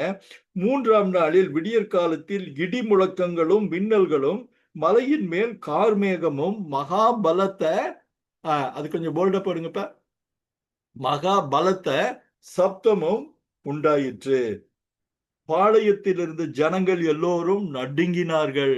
அப்பொழுது ஜனங்கள் தேவனுக்கு எதிர்கொண்டு போக மோசே அவர்களை பாளையத்திலிருந்து புறப்பட பண்ணினான். கர்த்தர் சீனாய் மலையின் மேல் அக்கினியில் இறங்கினபடியால் அந்த அது முழுவதும் புகைக்காடாய் இருந்தது.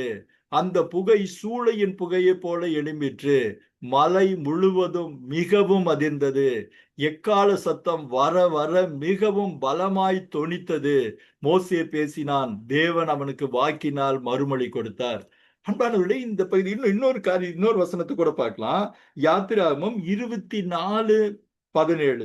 யாத்திராகமம் 24:17, உபாகமம் 4:11. இந்த 2 வசனத்தை பார்த்துட்டு நம்ம அடுத்தபடியே போவோம். யாத்திராகமம் 24:17.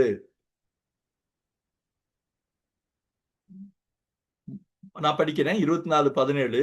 மலையின் கொடுமுடியிலே கர்த்தருடைய மகிமையின் காட்சி இஸ்ரவேல் புத்திரருடைய கண்களுக்கு பட்சிக்கிற அக்கினியை போல இருந்தது. எவ்வளவு பயங்கரமா இருக்கு பாருங்க. பட்சிக்கிற அக்கினி போல, அதாவது மலையின் உச்சி அப்படியே நெருப்பு கொழுந்து விட்டு எரிகிற. நீங்க ஒரு படத்தை கூட உங்களுக்கு காமிச்சாங்க அவங்க. அந்த மலையின் உச்சியில எரிகிற எரிமலை அது கொழுந்து போல இருந்தது. திரும்ப நீங்க பாத்தீங்கன்னா உபாகமம் 4:11. உபாகமம் 4:11 பாத்தீங்கன்னா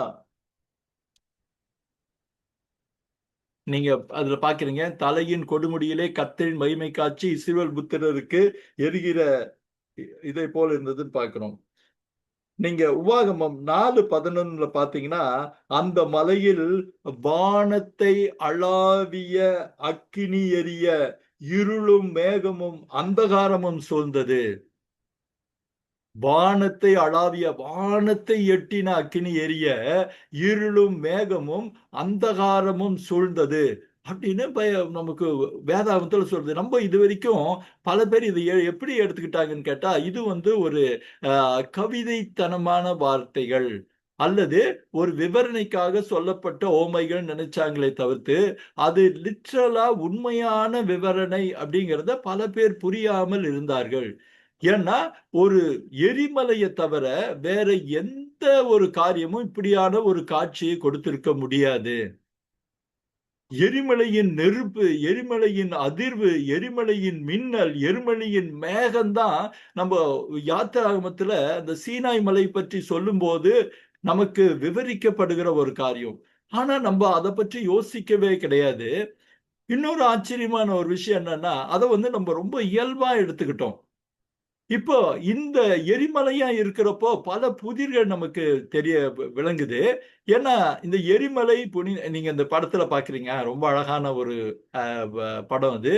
இந்த மாதிரியான ஒரு காரியம் அங்க இருக்கிற மக்களுக்கும் புனித மலையா இருந்ததுனாலதான் நம்ம யாத்திராம 17ஆவது அதிகாரத்துல அங்க இருக்கிற அமலேக்கியர்கள் இவங்க நம்ம இடத்த, நம்மளுடைய மலைய ஆக்கிரமிக்கிறாங்க ஆக்கிரமிக்கிறாங்கன்னு சண்டை போட வந்தது காரியத்தை பார்க்கணும். யோசுவா அதுலதான் உள்ளுக்குள்ள வராரு. அப்போ இது எரிமலை எரிமலைங்கிறதுக்கு வேதாகமத்துல திரும்ப திரும்ப நிரூபணங்கள் இருக்கு. ஆனா நம்ம தான் இன்னும் முக்கியமா இன்னொரு என்னன்னா, நெருப்பு கூட இருக்கிற கருமேகம். பெரும்பாலும் நெருப்பு இருந்தா மேகங்கள் இதா இருக்குன்னு பாக்குறோம். இந்த படங்கள் எல்லாமே திரும்ப திரும்ப நீங்க பாக்குறீங்க. அந்த நெருப்பு, கருமேகம், அந்த மேகத்துடைய அடர்த்தி, டென்சிட்டி எல்லாம் பார்த்தா நடுங்க வைக்கிற காரியம்.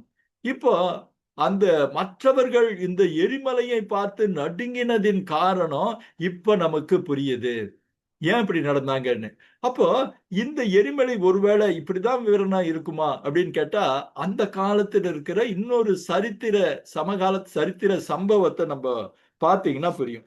அதாவது அந்த காலத்துல கிபி 79ல வெசிவியஸ் அப்படின்னு சொல்லி ஒரு பெரிய எரிமலை இருந்துச்சு. அந்த எரிமலை ஒரு தடவை நீங்க தான் இந்த படத்தை நீங்க பாக்குறீங்க. இந்த வெசிவஸ் எரிமலைன்னு இது அதோடைய குறுக்கு வெட்டு தோற்றம் பின்னாடி நம்ம பார்த்தாங்க. இன்னைக்கு வேர்ல்ட் ஹெரிட்டேஜ் சைட்லயே இந்த மவுண்ட் வெசிவஸ் இருக்கு. இதுல பாத்தீங்கன்னா இடப்புறம் அதோடைய வெளி இது இந்த மவுண்ட் வெசிவியஸ் உடைய தற்போதைய தோற்றம். இது இன்னைக்கு ஒரு பெரிய டூரிஸ்ட் பிளேஸா இருக்கு. அந்த மேல மலை உச்சியில காணப்படுகிற அந்த குழி போன்ற பகுதிகளில் அந்த நெருப்பு உருவாகிற காரியத்தை தான் நீங்க இந்த முன்னாடி இருக்க இந்த படத்துல பாத்தீங்க. அடியில் இருக்கிற அந்த எல்லாமே அந்த நெருப்புடைய உஷ்ணத்துல உருகி அதை லாவா அப்படின்னு சொல்லுவாங்க, நமக்கு எல்லாம் தெரியும். அதற்கு மேலே போய் அந்த வழிகிற காரியத்தை நீங்க இடது பக்கம் பார்த்தீங்கன்னா அந்த மஞ்சள் கலர் கோடு அந்த நெருப்பு குழம்பு வெளிவருகிற ஒரு காரியம். இதை நல்லா புரிஞ்சுக்குங்க. இது கிபி 79ல நடந்த ஒரு காரியம். இந்த நடந்த காரியத்தை பற்றி நமக்கு சரித்திர பதிவுகள் உண்டு. அந்த சரித்திர பதிவுகளை யார் எழுதினாங்கன்னு பார்த்தீங்கன்னா, பிளைனி த யங்கர் அப்படின்னு சொல்லிட்டு அந்த காலத்துல ஒரு புகழ்பெற்ற எழுத்தாளர் இருக்கிறாரு. அவர் ஹிஸ்டாரியன் டாசிட்டஸ் அப்படின்னு சொல்லிட்டு நீங்க பைபிள்ல நம்ம புதிய ஏற்பாட்டுல பாக்குறப்ப டாசிட்டஸ் பத்தி எல்லாம் நிறைய பாக்குறோம். அவருக்கு எழுதின கடிதம்.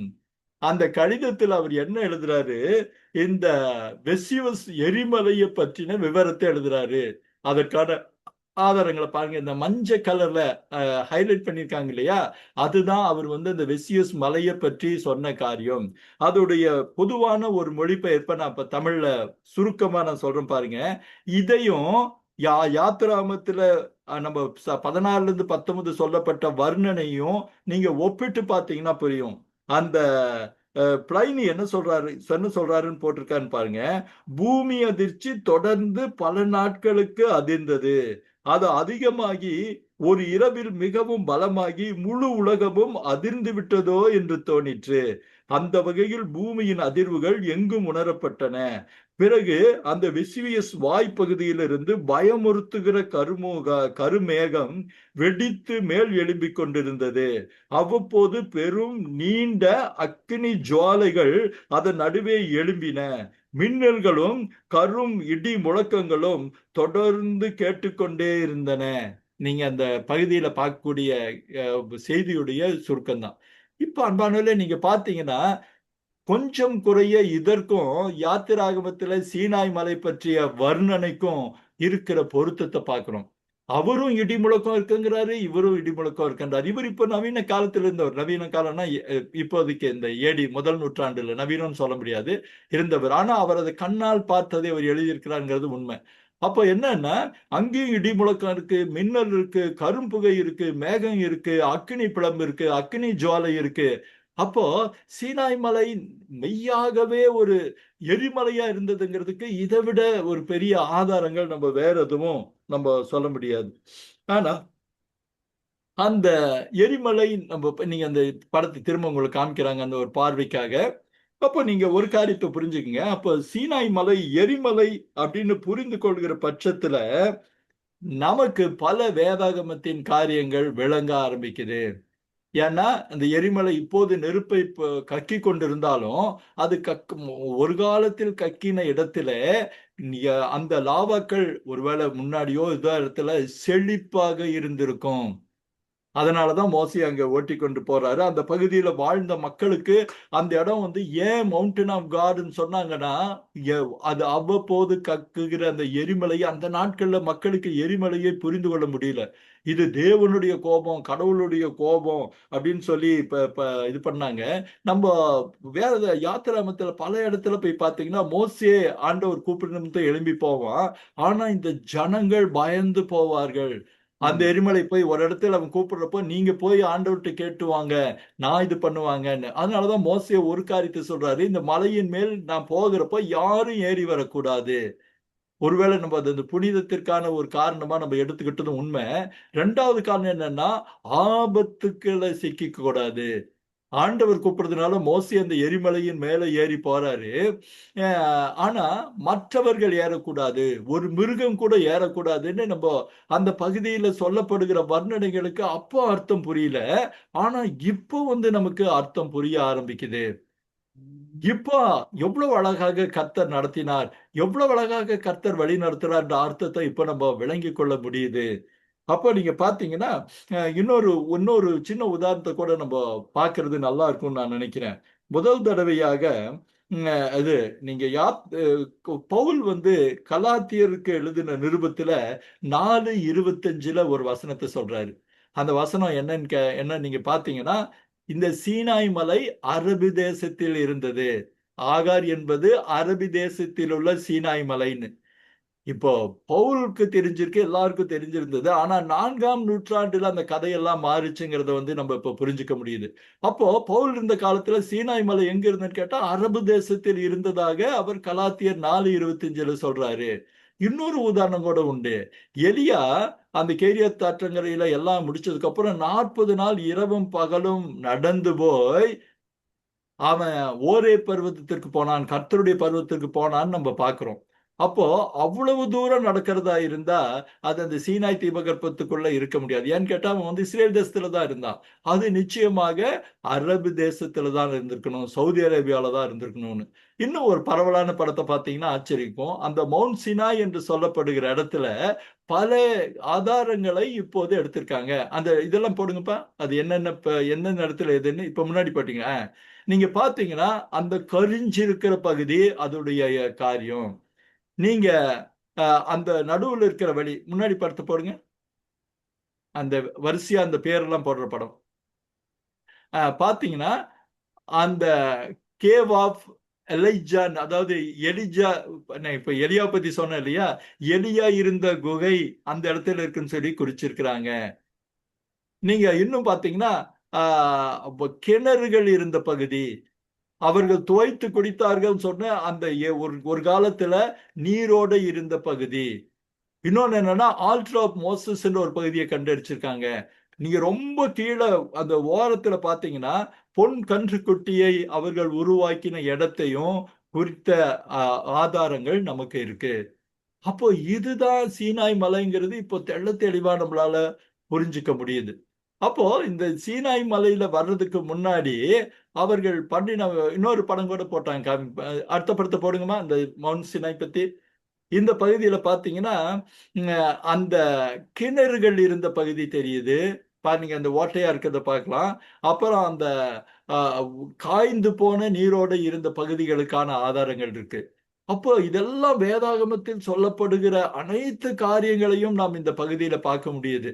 இன்னொன்னு பாத்தீங்கன்னா சீனாய் மலை கீழே இருக்கிற பெரிய பரந்த நிலப்பகுதி அந்த பெருந்திரளான இஸ்ரேல் ஜனங்கள் இருக்கவும் தங்கி இருக்கவுமான இடம். இதற்கான நிரூபணங்கள் அந்த நிரூபித்த சில பேர்த்துடைய படத்தை பார்க்குறீங்க.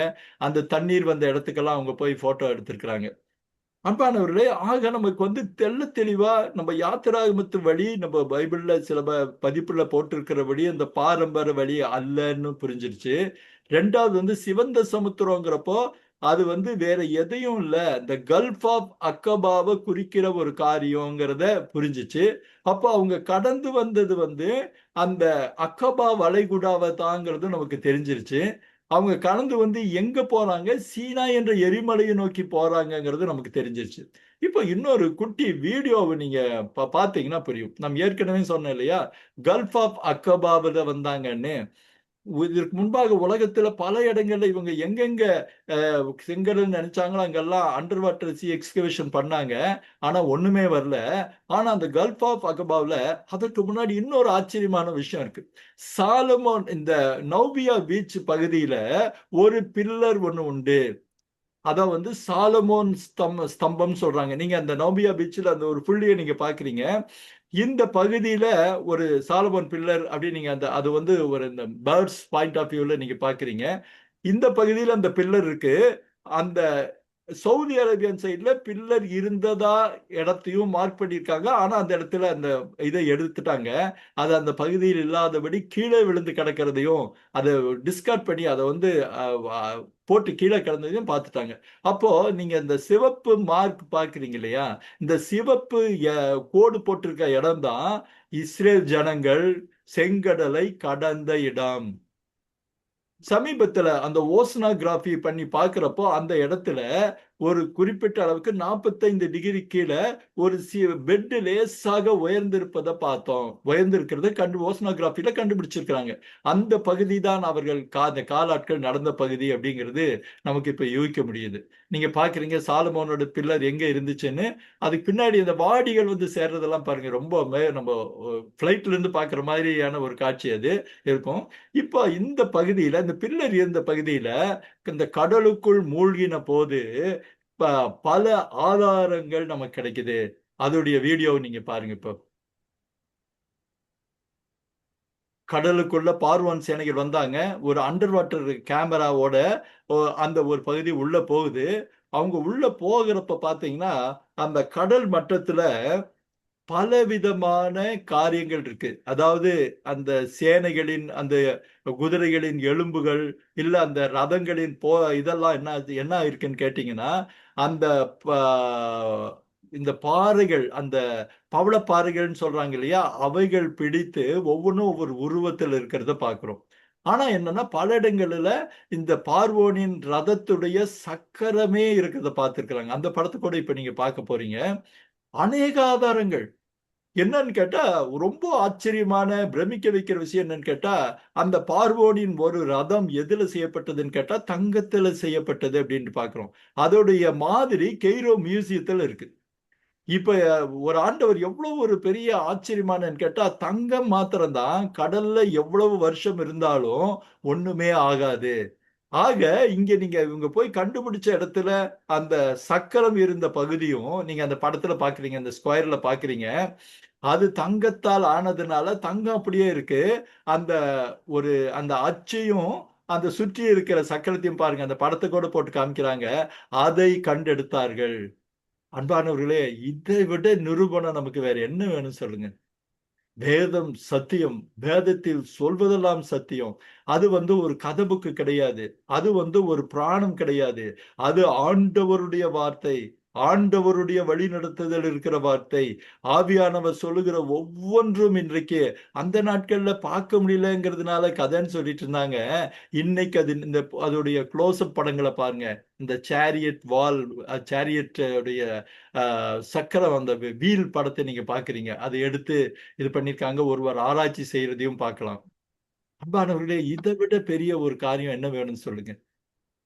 2, 3 காரியத்தை நம்ம ரொம்ப தெளிவா பார்த்துட்டோம். அந்த கடலுக்குள்ள வந்தது, இந்த கடல் அக்கபா வளைகுடா தான், அந்த நௌபியா பீச் பகுதி தான், இந்த பகுதியில தாண்டி தான் சவுதி அரேபியால தான் எரிமலை இருக்கு என்கிற காரியங்கள் இந்த இந்த பகுதியில, இந்த வார பகுதியில இந்த எபிசோடு யாத்திராம் எபிசோட் 19ல நம்ம தெளிவா பார்த்திருக்கிறோம், புரிஞ்சிருக்கும்னு சொல்லி நான் மனசார நம்புறேன். அன்பானவர்களே, நம் தேவன் எவ்வளவு பெரியவர்! நாங்கள் நாங்கள் நினைக்கிறதற்கும் யோசிக்கிறதற்கும் அதிகமாக கிரியை செய்ய வல்லமையுள்ள தெய்வம் அல்லவா அவரு. நம்ம நினைச்சு கூட பார்க்க முடியாதபடி நம்ம ஒரு கதை புக்க பாக்குற மாதிரி நினைச்சிட்டு இருந்தோம். வெறும் 10 கமாண்ட்மெண்ட்ஸை பார்த்து அந்த pillar of cloud, pillar of ஃபயரை பார்த்து ஆஹா அப்படின்னு நினைச்சிட்டு இருந்தோம். அதை விட பிரம்மாண்டமாக, அதை விட அற்புதமாக அவர் அமைந்திருப்ப அவர் அவர் செஞ்சாருங்கிறதுக்கு இப்ப நம்ம அநேக சான்றுகளை நம்ம பார்த்தோம். இன்னும் நீங்க பாத்தீங்கன்னா மீதியான்ல தான் சீனாய் மலை அமைஞ்சிருக்குங்கிறதுக்கு இவர் தான் அந்த ஆராய்ச்சி பண்ணவர். இவர் பேர் ரான் வெயாட்னு பேரு. இவர் தான் அந்த கண்டுபிடிப்புகள் அண்டர் வாட்டர் சி எக்ஸிபிஷன் எல்லாம் பண்ணின ஒருத்தர். இதை பண்ணி இவருடைய யூடியூப் வீடியோல போட்டிருக்காரு. நம்ம போட்ட யூடியூப் கூட அவருக்கு நன்றி சொல்லிட்டு அது சின்ன பிரேம்ஸ் நம்ம எடுத்திருக்கோம். இவர் அநேக நிரூபணங்களை காட்டியிருக்கிறார். குறிப்பா சீனாய் மலை சவுதி அரேபியாவில தான் இருந்தது அப்படிங்கிறதை நிரூபித்த ஒரு ஆராய்ச்சியாளர்ல இந்த ரான்வியாட்டும் ஒருத்தர். நீங்க பாக்குறீங்க அந்த மலை அடிவாரம் பெரிய ஓப்பன் ஸ்பேஸ் இருக்குது. நம்ம அந்த இதுல பார்த்த வண்ணமாக அவர்கள் அங்கே நின்றார்கள் அப்படிங்கிறத பாக்குறோம். இவங்க இங்க இருந்துதான் இங்க இந்த சீனாய் மலை அடியில் இது செங்கடலை கடந்து கொண்டு வந்த காரியம். ஆனா இப்ப நம்ம இத உங்களுக்கு முன்னாடி நம்ம சொல்லிட்டோம். இப்ப நம்ம அந்த நோபியா பீச் கிட்ட தான் நம்ம இன்னும் இருக்கிறோம். இந்த சீனாய் மலை பத்தி சொல்றப்போ இந்த காரியங்களை உங்களுக்கு சற்றே முன்பாக நம்ம சொல்லிட்டோம். இனி நீங்க இந்த நோவியா பீச்சுக்கு அந்த ஒரு படத்துக்கு நீங்க போனீங்கன்னா அந்த மேலே இருந்து எகிப்திய ஜனங்கள் துரத்திட்டு வராங்க. மேற்புறம் மலைப்பகுதி இருக்கு. அந்த நோபியா பீச் படத்தை போடுங்கப்பா. அந்த சுத்தி அந்த மேல அந்த ஏரியல் வியூ இருக்கு. அந்த இன்னொரு படம் இன்னும் கூட க்ளோஸ் அப் ஒன்று கேட்டீங்களே, அந்த எல்லா வாடிஸும் இந்த நோபியா பீச்ல சேர்ற ஒரு படம். அதை பாருங்க, அப்ப இன்னும் நல்லா இருக்கும். இதுக்கு முன்னாடி அந்த இந்த படத்தை பாருங்க. மேலே அதாவது நீங்க அந்த படத்துடைய மேல் பகுதியிலிருந்து அந்த நல்ல பெரிய ரோடு வழியாக பார்வோனின் ரதங்கள் வருது. இவங்க இந்த பீச்சில் எல்லாம் கூடியிருக்காங்க. இவர்கள் கீழ்ப்பகுதியில் போக முடியாதபடி ராணுவ தளம் ஒண்ணு இருக்கு. பின்பக்கம் மலையேறி அத்தனை திரளான ஜனங்களும் கால்நடைகளும் மலைமேறி ஏறி போக முடியாது. அவங்க போகக்கூடிய ஒரே ஒரு வழி இந்த நோபியா பீச்சில் இருந்து கடலை பிளந்து போகிற ஒரு காரியம்தான். அன்பானவர்களே, இந்த இடத்துல வருகிறப்போ அதாவது யாம் சோப் என்கிற இந்த அக்கபா வளைகுடாவில் நிக்கிறாங்க இந்த நோபியா பீச்ல. ஆண்டவர் உலகம் இதுவரை பார்த்தறியாத ஒரு மகா பெரிய அற்புதத்தை செய்யறார். ஆண்டவரால் கூடாத காரியம் ஒன்றுமில்லை என்று அகில உலகமும் அறிந்து கொள்ளத்தக்கதாக இயற்கையின் சகல சத்துவங்களும் அவருடைய விரல்களின் ஆளுமைக்குள் இருக்கிறது என்று புரிந்து கொள்ளத்தக்கதாக ஆண்டவர் அந்த பெரிய அற்புதத்தை செய்யறாரு.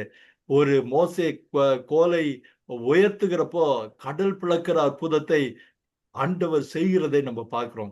அப்போ அந்த ஒரு காரியத்தை கூட எப்படி அந்த கடல் பிளந்ததுங்கிறத நம்ம பார்க்க போறோம். அவர் அங்க நீங்க பார்க்கிற அந்த வாடிஸ் வழியாக, அதாவது அந்த மலை பள்ளத்தாக்கள் வழியாக கீழ்காற்றை வீச பண்ணினார் அப்படின்னு ஒரு பகுதி இருக்கு இல்லையா, அது நடந்தது. எப்படி அந்த கடல் பிளந்த அற்புதம், அதை பத்தியெல்லாம் நம்ம இன்னும் ஆழமா பார்க்க போறோம். இப்போ நேரம் அதிகமாயிட்டதுனால நம்ம இந்த 3 ஆதாரங்களை பார்த்த நிறைவோடு நம்ம கடல் பிளப்பதற்கும் கடல் பிளந்த காரணத்திற்கும் அந்த பயணத்திற்குள்ளாக போக இருக்கிறோம். இப்போதைக்கு நம்ம எல்லாரும் நோபியா பீச்ல இருப்போம். அடுத்த வாரம் நம்ம நோபியா பீச்சில் இருந்து எப்படி செங்கடலுக்குள்ள போனோங்கிறத அவர்களோடு சேர்ந்து நாமும் போக முடியும்னு நான் நம்புறேன். அன்பானவர்களே, இப்பொழுது நாம் இந்த பார்த்த காரியங்களுக்காக நம்ம ஆண்டவருடைய அற்புதத்திற்காக, ஆண்டவர் தம்மை நம்பினவர்களை ஒருபோதும் கைவிடுகிற தெய்வமே இல்லை என்கிறது நிரூபணமான கடல் பிளந்த காரியத்தை நாங்க பார்க்க போகிறோம். கடல் பிளந்ததை நாங்கள் அறிந்திருக்கிறோம். ஆண்டவரே, அவர்களுக்கு மாத்திரமல்ல, இன்றைக்கும் நமக்கு முன்பாக ஏதோ ஒரு பிரச்சனை கடல் போல இருந்து நாம எந்த பக்கமும் போக முடியாதபடி, நம்ம வந்த வழி திரும்ப முடியாதபடி, மேற்புறம் நடந்து போக முடியாதபடி சிக்கல்ல மாட்டிட்டு இருக்கிறதா நானும் நீங்களும் உணர்றீங்களா? அன்பானவர்களே, ஆண்டவர் கடலை பிளந்து நம்மை வழி நடத்த வல்லவரா இருக்கிறார். ஏனென்றால் அவரால் கூடாத காரியம் ஒண்ணுமே கிடையாது. அவரால் முடியாத காரியம் எதுவுமே கிடையாது. அவர் கடலை பிளந்து தன் ஜனங்களை நடத்தின தெய்வம் என்பது எவ்வளவு பெரிய சத்தியம் அல்லவா? நேற்றும் இன்றும் என்றும் மாறாதவர் அவர் என்று நானும் நீங்களும் விசுவாசிக்கிறப்போ, அவர் உங்களுக்காக உங்கள் பிரச்சனை கடல்களை பிளந்து உங்களை நடத்துவது எத்தனை நிச்சயம் அல்லவா? நமக்கு தேவையெல்லாம் விசுவாசம். நமக்கு தேவையெல்லாம் விசுவாசம்தான். நாங்க விசுவாசிக்கும் போது எல்லா புத்திக்கும் மேலான காரியங்களை நடத்துகிற கர்த்தர் இருக்கிறார். இயற்கையை மீறின காரியங்களை உங்கள் வாழ்க்கையில என் வாழ்க்கையில நடத்த அவர் கிருபையுள்ளவராய் இருக்கிறார்.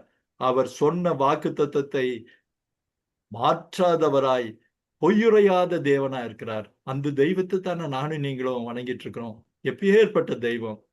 நாம் கண்களை மூடி ஜெபிக்கலாமா? பரிசுத்தமான அன்பின் தகப்பனே, அன்பின் ஆண்டவரே, இதோ இன்றைக்கு பார்த்த அநேகம் காரியங்களுக்காக நாங்கள் உமக்கு நன்றி சொல்லுகிறோம் ராஜா. அநேக நிரூபணங்களை பார்த்தோம். உம்முடைய வசனம் எப்படி ஒரு கதை அல்ல, அது ஆதாரங்களோடு நிரூபிக்கப்பட்ட ஒரு காரியம் என்பதை நாங்கள் பார்த்தோம் சுவாமி. இதோ இதை இந்த நேரலையிலே பங்கு கொண்ட ஆண்டவரே, இந்த லைவ் ப்ரோக்ராம்ல வந்த ஒவ்வொருவரையும் கர்த்தர் ஆசீர்வதியும். அவர்கள் வாழ்வில் பிரச்சனைகள் இருக்கிறதா என்றால், ஆண்டவரே, எந்த பிரச்சனையா இருந்தாலும் அதை தீர்க்கிற கடலை பிளந்த கர்த்தர் எங்களோடு இருக்கிறீர் என்ற விசுவாசத்தை அவர்களுக்கு தாரும். இந்த யூடியூபில் பார்க்கிற மக்கள் ஒவ்வொருவருக்காகவும் நாங்கள் ஜெபிக்கிறோம். ஏதோ ஒரு தீர்க்க முடியாத பிரச்சனையினால் அவர்கள் அவதிப்பட்டு கொண்டிருப்பார்கள் என்றால் கடலை பிளந்த காரியம் அவர்கள் விசுவாசத்தை புதுப்பிக்கட்டும், உயிர்ப்பிக்கட்டும். சுவாமி, தொடர்ந்து நீர் அவர்களோடு கூட இரும். உம்முடைய மக்கள் ஒருபோதும் வெட்கப்பட்டு போக நீர் அனுமதிக்கிற கர்த்தரே இல்லை. எதிரிகள் எவ்வளவு பின்னிட்டு வந்தாலும், எதிரிகள் எப்படி ஆயுதங்களோடு எல்லா விதமான படைபலத்தோடு வந்தாலும், எங்களோடு இருக்கிறவர் எல்லாரிலும் பெரியவராய், எல்லாரிலும் சிறந்தவராய் இருக்கிறீங்க என்ற நிச்சயத்தை எங்களுக்கு தருகிறதற்காக ஸ்தோத்திரம். சுவாமி, நன்றி செலுத்துகிறப்பா. தொடர்ந்து ஆசீர்வதியும், உடைய கிருபைக்குள்ளாய் மறைத்துக் கொள்ளும்.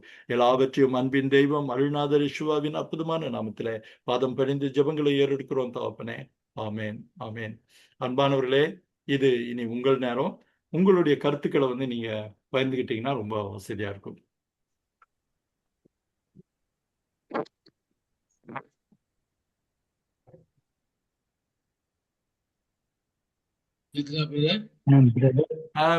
சொல்லுங்க பிரதர், சொல்லுங்க. நல்ல, ரொம்ப நல்லா, ரொம்ப ஒரு கொஞ்சம் வால்யூம் உங்க வாய்ஸ் கொஞ்சம் ஃபீபிளா இருக்கு. வாய்ஸ் சவுண்ட்ல பிரதர், அதனால டயர்டா இருக்கு. ஓகேவா? ஓகேங்களா? சொல்லுங்க, சொல்லுங்க, கேக்குது. நல்ல, ரொம்ப நல்லா இருக்கு. ரொம்ப ரொம்ப ஆழமா ரிசர்ச் பண்ணிட்டு போட்டிருக்கீங்க. நிறைய புதிய புதிய தகவல். இதெல்லாம் நம்ம டிவி இதெல்லாம் பார்த்துருந்தா கூட இப்ப இதா இருந்துச்சு. இந்த நாணல் புதர் இருக்கிற கடலை பத்தி எல்லாம் சொன்னதெல்லாம் ரொம்ப அதிசயமான காரியம் தான். ரெண்டாவது, இந்த கல்ஃப் எப்படி இன்னைக்குள்ள நிறைய படத்தை பார்த்து மற்றவங்க சொல்றத பார்த்து நம்ம தெரிஞ்சுக்கிறோம். இன்னைக்குள்ள சூழ்நிலையில அது ரிசர்ச் பிரகாரம் யார் யாரெல்லாம் ரிசர்ச் பண்ணிருக்கான்னு அதை படிச்சு அதன் மூலமா நீங்க எவ்வளவு தெளிவா எடுத்து போட்டதுல ரொம்ப ரொம்ப சந்தோஷம். ரொம்ப தெளிவான விளக்கம், ரொம்ப நல்லா புரிஞ்சுக்கிறது. ரொம்ப நன்றி, தேங்க்யூ.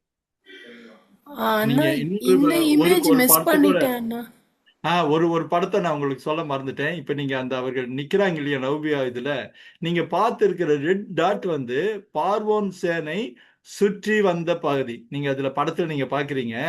ஆனா இந்த டேஷ் போட்டு இருக்கிறது இஸ்ரவேல் சென்ற குறுகலான பாதை. பல பேருக்கு என்னன்னா, அவங்க குதிரையில வராங்களே, அவங்க சீக்கிரம் பிடிச்சிருவாங்க, இவங்க எப்படி இவ்வளவு நாள் ஆச்சு அப்படின்னா, அவர்கள் 3 அல்லது 4 நாட்கள் கழிச்சு தான் கிளம்புறாங்க. இவங்க 14ஆம் தேதி கிளம்பிட்டாங்க. அவங்க ஒருவேளை 17, 18 கிளம்பி இருக்கலாம். அவர்கள் ரதத்தோடு வருகிறப்போ சாதாரண பாதையில தான் வர முடியும். அதாவது அகலமான பாதை, அந்த பாதையில. இவங்க நீங்க சுக்கோத்திலிருந்து எத்தோம் வந்தவுடனே ஆண்டவர் அவர்கள் வேறு வழியாக போக வைக்கிறார். அதாவது என்னன்னா, நேரடியா நீங்க இந்த படத்துக்கு பாத்தீங்கன்னா, எந்த வழி போகணுமோ அதற்கு ஆப்போசிட்டா 90 டிகிரி அவங்க அந்த டாட், இந்த 2 படத்தையும் இந்த பாத்தீங்கன்னா நல்லா இருக்கும். டேஷ் இஸ்ரவேல் சென்று குறுக்கான பாதையை நீங்க பாக்குறீங்க. அப்போ அதனாலதான் அவர்கள் இது பண்ண முடியல. ஆனா அவர்கள் நோபியா பீச்சுக்கு வர்றப்போ கொஞ்சம் குறைய அவர்கள் பின்பாக அவர்களை நெருங்குகிற தூரத்திலே இருக்கிறாங்க. அப்பதான் இவங்க அந்த எரிமலையை பார்த்து அவங்க தயங்கி நிக்கிறாங்க. அந்த எரி குழம்பு மேல உயரமா இருக்குது. ஆனா இவங்க ஆண்டவர் கூட்டு போற பாதம் தைரியமா இருக்கிறாங்க. ஆனாலும் பயம் என்னன்னா, இதற்கு அந்த எரிமலையை போய் சேர்வதற்கு நடுவில் இருக்கிறது செங்கடல். அதாவது இந்த கல்ஃப் ஆஃப் அகபா. அதை எப்படி தாண்டறதுன்னு ஆண்டவர் செய்ய போற அற்புதத்தை பத்தி அவங்க தெரியாது இருந்ததுனால மோசேட்ட புலம்புறாங்க. புலம்புனதுக்கு அப்புறம் தான் ஆண்டவர் கடலை பிளக்கிற உலகமகா அற்புதத்தை செய்யறாருன்னு பார்க்கணும். இந்த படத்தை எடுத்து வச்சிருந்தோம். நல்ல வேலை 2 பேரும் சாமும் எலிசபெத்தும் நினைவூட்டினாங்க. Thank you brother. சொல்லுங்க பிரதர். இனி நல்லா, ரொம்ப நல்லா இருக்கு பிரதர். பிள்ளைகளும் உங்களுக்கு ஈக்குவலா நிறைய காரியங்கள் எடுத்து போடுறாங்க. அது நல்லா, இவ்வளவு இன்ஃபர்மேஷன்லாம் தொடர்ந்து கிடைக்கணும். அது அதிசயமான காரியம் தான். அது சிரத்தை எடுத்து செய்யறது நிறைய பேருக்கு பிரயோஜனமாகணும். நிறைய பேர் படிக்கணும், அதை பத்தி நிறைய பேர் ஜாயின் பண்ணணும். அதுதான் ரொம்ப ஆசை. நாங்கள் நிறைய பேருக்கு அனுப்புறோம். கத்த நிச்சயம் வாய்க்க செய்வார். இவ்வளவு ஒரு டீப்பா ரிசர்ச் ஓரியன்டா அது தெளிவா தெரிஞ்சு நம்ம தமிழ் மொழியில வேணுங்கிறது தான் முக்கியம். ஆங்கிலத்துல எத்தனையோ பேர் சொல்லி தரலாம். ஆனால் தமிழ்ல நீ எடுத்து போட்டு அதெல்லாம் கரெக்டா போட்டு அந்த பாதையெல்லாம் போட்டு அப்புறம் எதை எடுத்தாலும் அதுக்கு ஒரு பெரிய ஒரு பின்புலத்துல அவ்வளவு டீப்பான ஹிஸ்டரி, சரித்திரம், உண்மையான சரித்திரங்கிறது நம்ம புரிய வைக்கணும் மக்கள் மத்தியில். நிறைய பேர் புராணங்களை படிச்சுட்டு இருக்கப்ப உண்மையா நம்ம ஆண்டவர் இன்னைக்கு ஜீவிக்கிறாருன்னா அதுக்கு ரொம்ப காரியம். இன்னைக்கு அந்த இடங்கள்லாம் இருக்கு. இன்னைக்கு ரிசர்ச் நடந்துட்டு இருக்கு. எத்தனை பேர் ஆராய்ச்சி பண்ணிருக்காங்கிற கூட தெளிவா நீங்க போடுறீங்க. அதெல்லாம் உண்மையிலே ஒரு ஒரு ஒரு என்சைக்ளோபீடியா தான். எல்லாரும் பொக்கிஷமா பாதுகாத்து வச்சுக்கணும். புத்தகமா இருக்கட்டும், ஒருவேளை அந்த ஒளிப்பேலையா இருக்கலாம். அந்த வீடியோ கூட அவங்க பாதுகாத்து வச்சுக்க நல்லது. ரொம்ப நன்றி brother. Thank you. Thank you brother. Thank you brother. Thank you so much. அண்ணா பிரைஸ் லாட்ண்ணா, தமிழ்ச்செல்வன். ஹாய் தமிழ், சொல்லு தமிழ். ரொம்ப சந்தோஷம் வந்ததுல. தேங்க்யூ அண்ணா. ஏறக்குறைய 20-25 வருஷம் உங்ககிட்ட நான் கத்துக்கிட்டு இருக்கேன். சரி, ஓ, ரொம்ப நாளைக்கு தேங்க்யூ அப்புறம் தமிழ். இன்னைக்கு கொஞ்சம் ஃப்ரெஷ்ஷா கத்துக்கிறதுக்கு ஆண்டு உதவி செஞ்சா. தேங்க்யூ சோ மச் அண்ணா. Thank you Tamil, thank you Tamil. தொடர்ந்து ஜெபம் பண்ணிக்க தமிழ். ஷியோர்ண்ணா, தொடர்ந்து இந்த பயணம் நடக்கட்டும். கர்த்தர் கிருபை பாராட்டுவார். சகோதரன் சொன்னது போல நிறைய பேருக்கு இந்த தகவல் சென்றடையட்டும். ஸோ இந்த வேதம் எவ்வளவு மகத்துவமானது, நம்முடைய ஆண்டவர் எவ்வளவு மகத்துவமானவர்ங்கிறத. அமேன், அமேன், அமேன். ஸோ முயற்சிக்கு வாழ்த்துக்கள்னா, ஜெபிக்கிறேன். Thank you thank you. Tamil, thank you Tamil. Thank you okay அண்ணா. தமிழ். Bye, bye. பிரதர், நான் ராஜசேகரன் பேசுறேன். கேக்குதா? பிரதர் பிரைஸ் சொல்லுங்க. ரைட்ல ஆக்சுவலா இன்னைக்கு செஷன் ரொம்ப நல்லா இருந்தது. Almost thank you.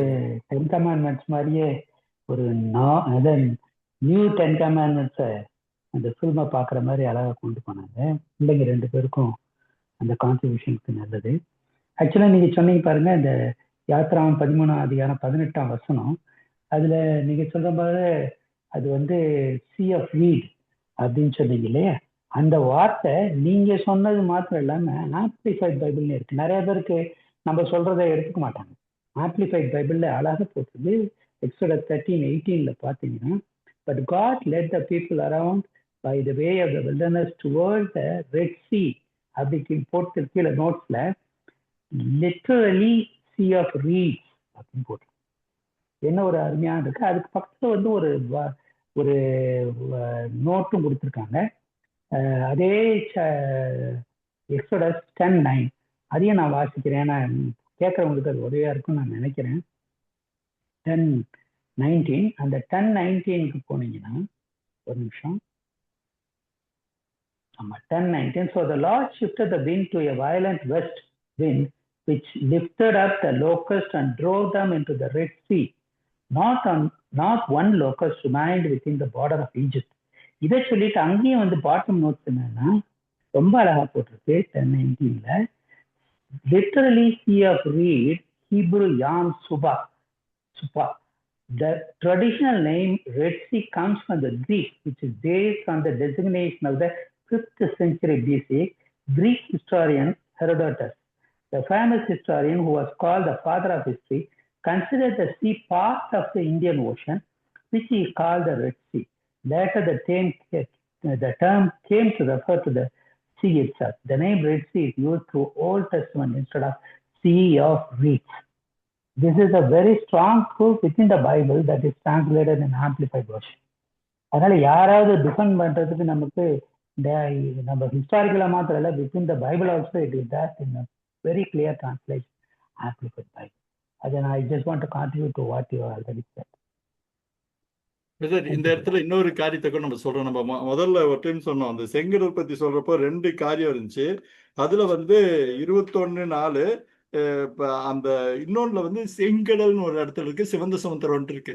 இந்த செங்கடல் எங்க வருதுன்னு கேட்டீங்கன்னா, அந்த 8வது அந்த வெட்டுக்கிளிகள் வந்து பாத்தீங்களா, வெட்டுக்கிளிகளை கொண்டு போய் செங்கடலில் போட்டார்கள் இருக்கு.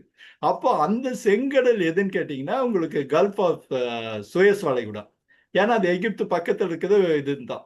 சோ அந்த அளவு கூட தமிழ்ல துல்லியமா அந்த இடத்துல செங்கடல் போட்டிருக்கு, மற்ற இடத்துல சிவந்த சமுத்திரம் போட்டிருக்கு. ஆனா நம்ம வந்து அப்படி அந்த ஒரு கோணத்தோட நம்ம அதை யோசிக்கல.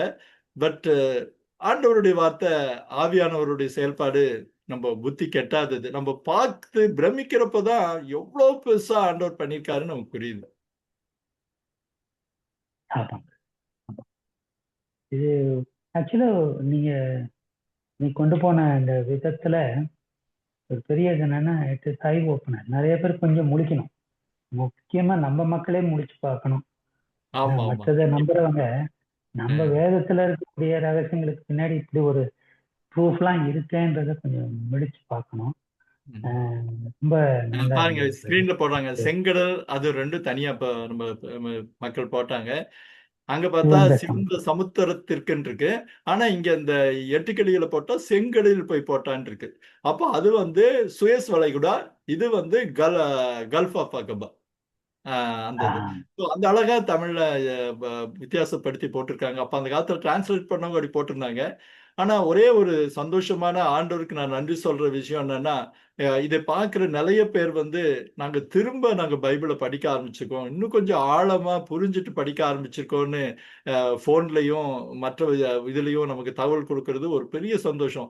இந்த நிகழ்ச்சியுடைய நோக்கமே அப்படிதான். நம்ம எல்லாரும் வேதாகமத்தை இன்னும் ஆழமா, சும்மா ஒரு ஒரு ஒரு இந்த ஒரு நாளைக்கு ஒரு அதிகாரம் படிக்கிறோன்ற ஒரு கணக்கு இல்லாதபடிக்கு ஆண்டவர் செய்யற செயல்பாட்டை அறிஞ்சு புரிஞ்சு தெரிஞ்சு பார்க்கிறப்போ அது ஒரு பெரிய பிரமிப்பும், ஒரு பெரிய மனசுக்கு ஒரு அதாவது சாதாரண புத்தகம் படிக்கிறதுக்கும் வேத புத்தகம் படிக்கிறதுக்கும் அப்படிதான். ஆண்டவருடைய வார்த்தை நமக்கு ஆத்துமாவை வந்து குளிர்விக்கிறதா, தெளிவிக்கிறதா, ஆண்டவரை நமக்கு நம்மளை வந்து உண்மையாலுமே சிரிக்க வைக்கிறதா இருக்குங்கிறத புரிஞ்சுக்கிட்டாங்கனாலே போதும். நிறைய காரியங்கள் வாழ்க்கையே மாறிடும் அதுக்கப்புறம். இப்ப இங்கிலீஷ்ல வந்து ரெட் சி அப்படின்ற அந்த வார்த்தைய தமிழ்ல 2ஆம் அதிகாரத்துல சிவந்த கடல், இது செங்கடல்னு, இங்க சிவந்த சமுத்திரம்னு போடும்போது ஹவு டிஃபரெண்ட் இட் இஸ். ஆமா, ஆழங்களை பாருங்க. வந்து நம்ம சிந்தித்து ஆமா, பார்க்கும்போது அது அந்த யாம் சூப்னு போடுறது வந்து exclusively for gulf of Aqaba தான். அதுதான் ஃபைனலா காரி நம்பி கன்க்ளூட் பண்றாரு. அது ரொம்ப அர்த்தம். அது வந்து ரொம்ப ஸ்பெஷலா இருக்குது. அதனாலதான் அவங்க மூலமொழியில அதை மாத்திரம் சொல்லிட்டு இருக்காங்க. யாம் சோப்னு சொல்லிட்டு கல்ஃப் ஆஃப் அக்கபா மாத்திரம் தான் குறிப்பிடுறாங்க. அது வந்து பொருத்தி பாக்குறப்போ பிரமிப்பா இருக்கு. ஆமா, ரீட்ஸ் எல்லாம் வளரும்னு சொன்னீங்க, ரொம்ப அருமையானது. அதனாலதான் அது வந்து சி ஆஃப் ரீட்ஸை வந்து number experience. Okay, thank you brother. Thank you brother, thank you so much.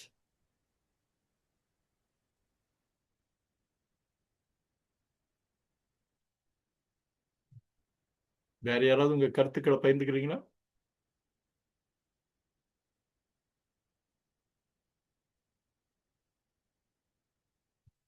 Elizabeth அண்ணா, நீங்களும் சாமும் பேசிமா நம்ம கன்க்ளூட் பண்ணலாம். ஏன்னா 9:30 போகுது, மக்கள் போவாங்கன்னு நினைக்கிறேன். வேற யாராவது அண்ணா இன்னைக்கு இதுவும் ரொம்ப உபயோகமா இருந்துச்சு அண்ணா. வந்து சிவந்த சமுத்திரம், செங்கடல், அந்த டிஃப்ரென்ஷியேஷன் வந்து நம்ம தமிழ் பைபிள்லையே அந்த இது கொடுத்துருக்காங்கன்னு போது அது வந்து ரொம்ப ஆச்சரியமா இருக்குண்ணா. அப்புறம் வந்து அவங்களுடைய பாதை வந்து அதே மாதிரி மோசே வந்து அவர் வழிநடத்திட்டு வந்த பாதை இல்லாமல் அவங்க வந்த பாதை வேற, பார்வோன் சேனை வந்த பாதை வேற. ஆனால் கரெக்டாக அங்கே நவ்பியா பீச்சில் அவங்க மாட்டிக்கிட்டாங்கன்றதுக்கு ஒரு கரெக்டான அந்த இடம், கரெக்டான இடம் இன்னைக்கு பூகோள ரீதியாக எந்த இடத்துல அந்த சம்பவம் நடந்துச்சுன்றதுக்கு ரொம்ப ஸ்ட்ராங்கான எவிடன்ஸ் நீங்கள் கொடுத்தீங்கன்னா அது ரொம்ப ஆச்சரியமாக இருந்துச்சுன்னா சந்தோஷமாகவும் இருக்குது. நம்ம வந்து நம்ம இப்போ படிக்கிற பைபிள் வந்து புராண கதை மாதிரி இல்லை, உண்மையாக நடந்தது அப்படின்ற மாதிரி ஒரு சந்தோஷம் வருதுண்ணா. ஆமாப்பா, எல்லா மகிமையும் அவருக்கு தான். கண்டிப்பாண்ணா. சாம் சொன்னதுக்கு அப்புறம் கன்க்ளூட் பண்ணலாம். நிறைய ரொம்ப நல்லா இருந்துச்சு. சாம் ரெடி பண்ணாப்ல நீங்க 2 பேரும் பண்ணிருக்கீங்க. அதே ஒரு பெரிய சந்தோஷம். அது பாக்குறப்ப எனக்கே பெரிய ஒரு ரொம்ப இன்ஸ்பைரிங்கா இருந்துச்சு. இந்த படங்களை ரெடி பண்ணி கலர் பண்ணி அதை பண்ணி இதை பண்ணி மேப்ஸ் எல்லாம் பண்றதுங்கிறது ரொம்ப ஒரு டீடியஸான விஷயம். ஆனா நல்லா அழகா பண்ணீங்க சார். ஆக்சுவலா வந்து நீங்க வெறும் பிரசங்கமா இதை பண்ணிருந்தீங்கன்னா நிறைய பேர் தூங்கிருக்காங்க. இந்த முழு பிக்சரும், இந்த முழு பிரசன்டேஷனும், விஷுவல் பிரசன்டேஷனை கொண்டு வந்தது பண்ணியிருக்காங்க. ஆனா நான் என்ன சொல்லுவேன்னா, அவங்கள நான் பெருமைப்படுத்தவே விரும்பல, உங்களையும் பெருமைப்படுத்தவில்லை. இவ்வளவு அருமையான மக்களை கர்த்தர் கோஆர்டினேட் பண்ணி ஒன்னா சேர்த்து ஒரு காரியத்தை அவர் கொண்டு வரணும்னு ஆசைப்பட்டிருக்காரு. இது வந்து ஏதோ யாரையும் தொடணும்னு நினைச்சிட்டாரு, அவ்வளவுதான். ஏன்னா இப்ப வந்து உலகம் மாறிக்கிட்டே வருது, எதையும் நம்பருக்கு தயாரா இல்லை, பழமையே நம்ப தயாரா இல்லை. அவங்களுக்கு கொஞ்சமாவது சிந்திங்கடான்னு சொல்றதுக்கு ஒரு ஆரம்பம் போல ஒரு காரியத்தை, அதுவும் தமிழ்ல, இங்கிலீஷ்ல நிறைய இருக்காங்க, தமிழ். ரொம்ப நன்றி. நீங்க சொன்ன ஒரு வார்த்தை ரொம்ப கரெக்ட். இதை வந்து ஒரு ஸ்டேஜ்லயோ இல்ல, அதாவது இந்த வீடியோ அந்த விசுவல் பிரசன்டேஷன் இல்லாம சொன்னா பாதி பேர் தூங்கிருப்பாங்க, புரிஞ்சிருக்காது. என்னப்பா சுக்கோத்து, கல்ஃபா கபா, சுயசு அப்படி இப்படின்னு மாறி மாறி மாறி அவங்களால வந்து அந்த மைண்டை கான்சென்ட்ரேட் பண்ண முடியாது. ஆனா இப்போ நம்ம பிள்ளைங்க பண்ண ஒரு பெரிய அந்த விசுவல் ப்ரெசன்டேஷன்ல அப்படியே ஸ்க்ரீனை பார்க்க வச்சுட்டாங்க, புரிய வச்சுட்டாங்க நிறைய பேருக்கு. எனக்கு என்னன்னா தமிழ்ல இதை கொண்டு வரணுங்கிறது ரொம்ப நாள் ஒரு தாகம். இவங்க 2 பேரும் ஆமா. அந்த கடவுள் கொடுத்ததுனால, அவங்களும் உற்சாகமா உழைக்கிறதுனால, இந்த மாதிரி இந்த மாதிரி செஷன் எல்லாத்தையும் நம்ம வந்து லைவ்லியாவும் மக்களுக்கு ரொம்ப பிரயோஜனமாகவும் கொண்டு போக முடியுது. அதனால அவங்களை உண்மையாலுமே அவங்களுக்காக நான் கடவுளுக்கு நன்றி சொல்றேன். அதே நேரத்துல எல்லா மகிமையும் அவருக்கு தான். இது தனிப்பட்டவர்களால இது எல்லாமே மகிமை அவருக்கு மாத்திரமே உரித்தாக இருக்கட்டும். அவங்களுக்காக ஜெபம் பண்ணணும் பிரதர். அவங்க 2 பேருடைய கண்டிப்பா அவங்க வாழ்க்கையும் 2 கர்த்தர் பேருக்காக ஆசீர்வதிக்கணும். நீங்க ஜெபம் பண்ணணும். சாம், நீங்க சொல்றதோட முடிக்கலாம். சாமுடைய இப்ப இது முடி சாம். அண்ணா நல்லா இருந்துச்சுண்ணா. வழக்கம் போலதாண்ணா. நிறைய டீப் ரிசர்ச் நல்ல ஆழமா சொல்லியிருந்தீங்க. ரொம்பவே நல்லா இருந்ததுண்ணா. அந்த ரூட் எதனால இது இல்ல, இவ்வளவு நாள் எதை நம்ம நினைச்சுக்கிட்டு இருந்தோம், சீனாய் மலைன்னு எதை இப்பெல்லாம் காமிச்சுக்கிட்டு இருக்காங்க ட்ரிப்ல அப்படின்ட்டு அந்த வித்தியாசம், அந்த ஃபேக்ட்ஸ் சொன்னீங்க பாத்தீங்களா, அந்த லாஜிக்கல் ஃபேக்ட்ஸ் எல்லாம் இதுல சவுதி அரேபியால இருக்க அந்த இடம் தான் வந்து உண்மையான சீனாய் மலைன்னு அதுக்கு நீங்க காமிச்சது. அவங்க அந்த துணி துவைச்சாங்க, குளிச்சாங்க, அதுக்கான எவிடன்ஸ் எல்லாமே இருக்கு. தண்ணி போனதுக்கான ஆர்கியாலஜிக்கல் எவிடன்ஸ், அப்புறம் அங்க கிணறு வெட்டினது, அப்புறம் அந்த சமவெளி அவ்வளவு மக்கள் இருக்கிறதுக்கான சமவெளி ஏரியா, இது எல்லாமே இந்த இடத்துலதான் இருக்கு. ஜபல் மூசான்னு போற இடத்துல சீனாய், ஐ மீன் சீனாய் பெனின்சுலா அந்த இடத்துல இல்ல அப்படின்னு நீங்க காமிச்ச இதெல்லாமே நல்லா இருந்தது. அப்புறம் எந்த இடத்துல ரெட்சி கிராசிங் வந்து எங்க நடந்துச்சுன்னு அதுக்கான அந்த எவிடன்ஸ், அந்த டீப் வாட்டர் இதெல்லாம் காமிச்சிங்க. அதெல்லாமே வந்து நல்லா இருந்ததுண்ணா. எல்லாமே ஒரு நல்ல ஒரு ரிசர்ச். Price God. எல்லா மகிமையும் அவருக்கு தான் சார். சரியா, ஆமா, ஜெபம் பண்ணி முடிப்போமா? முடிக்கலாம்.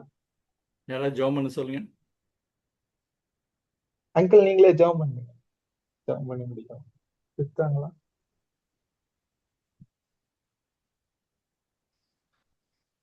யார், நானா பிரதர்?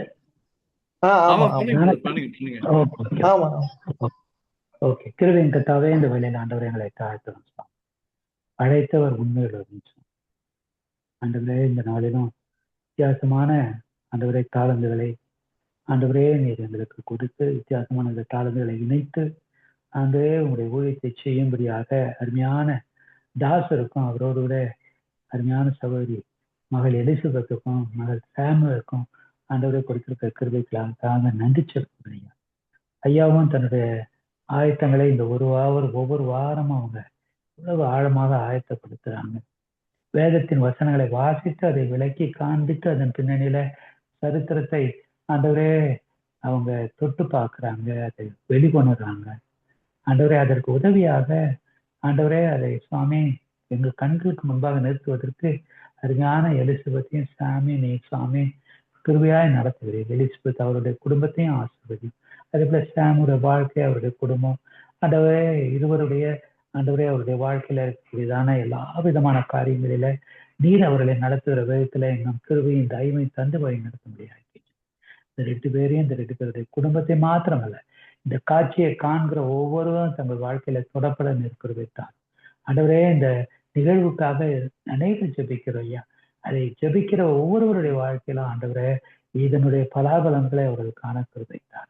தொடர்ந்து ஆண்டவரே இந்த நிகழ்வுகள் ஆண்டவரே நடக்க உதவி செய்யும். முக்கியமாக இந்த யூடியூப்ல இது போகும்பொழுது அநேகருக்கு ஆண்டவரே அது அவர்களுடைய வாழ்க்கையில ஆண்டவரே உங்களுடைய வேலையை குறித்துதான ஆண்டவரே ஆழமான உண்மையை வெளிப்படுத்த ஆண்டவரே அவர்களையும் ஆண்டவரை எழுப்ப ஆண்டவரே அவர் கண்களை திறக்க அது உதவி செய்யணும்.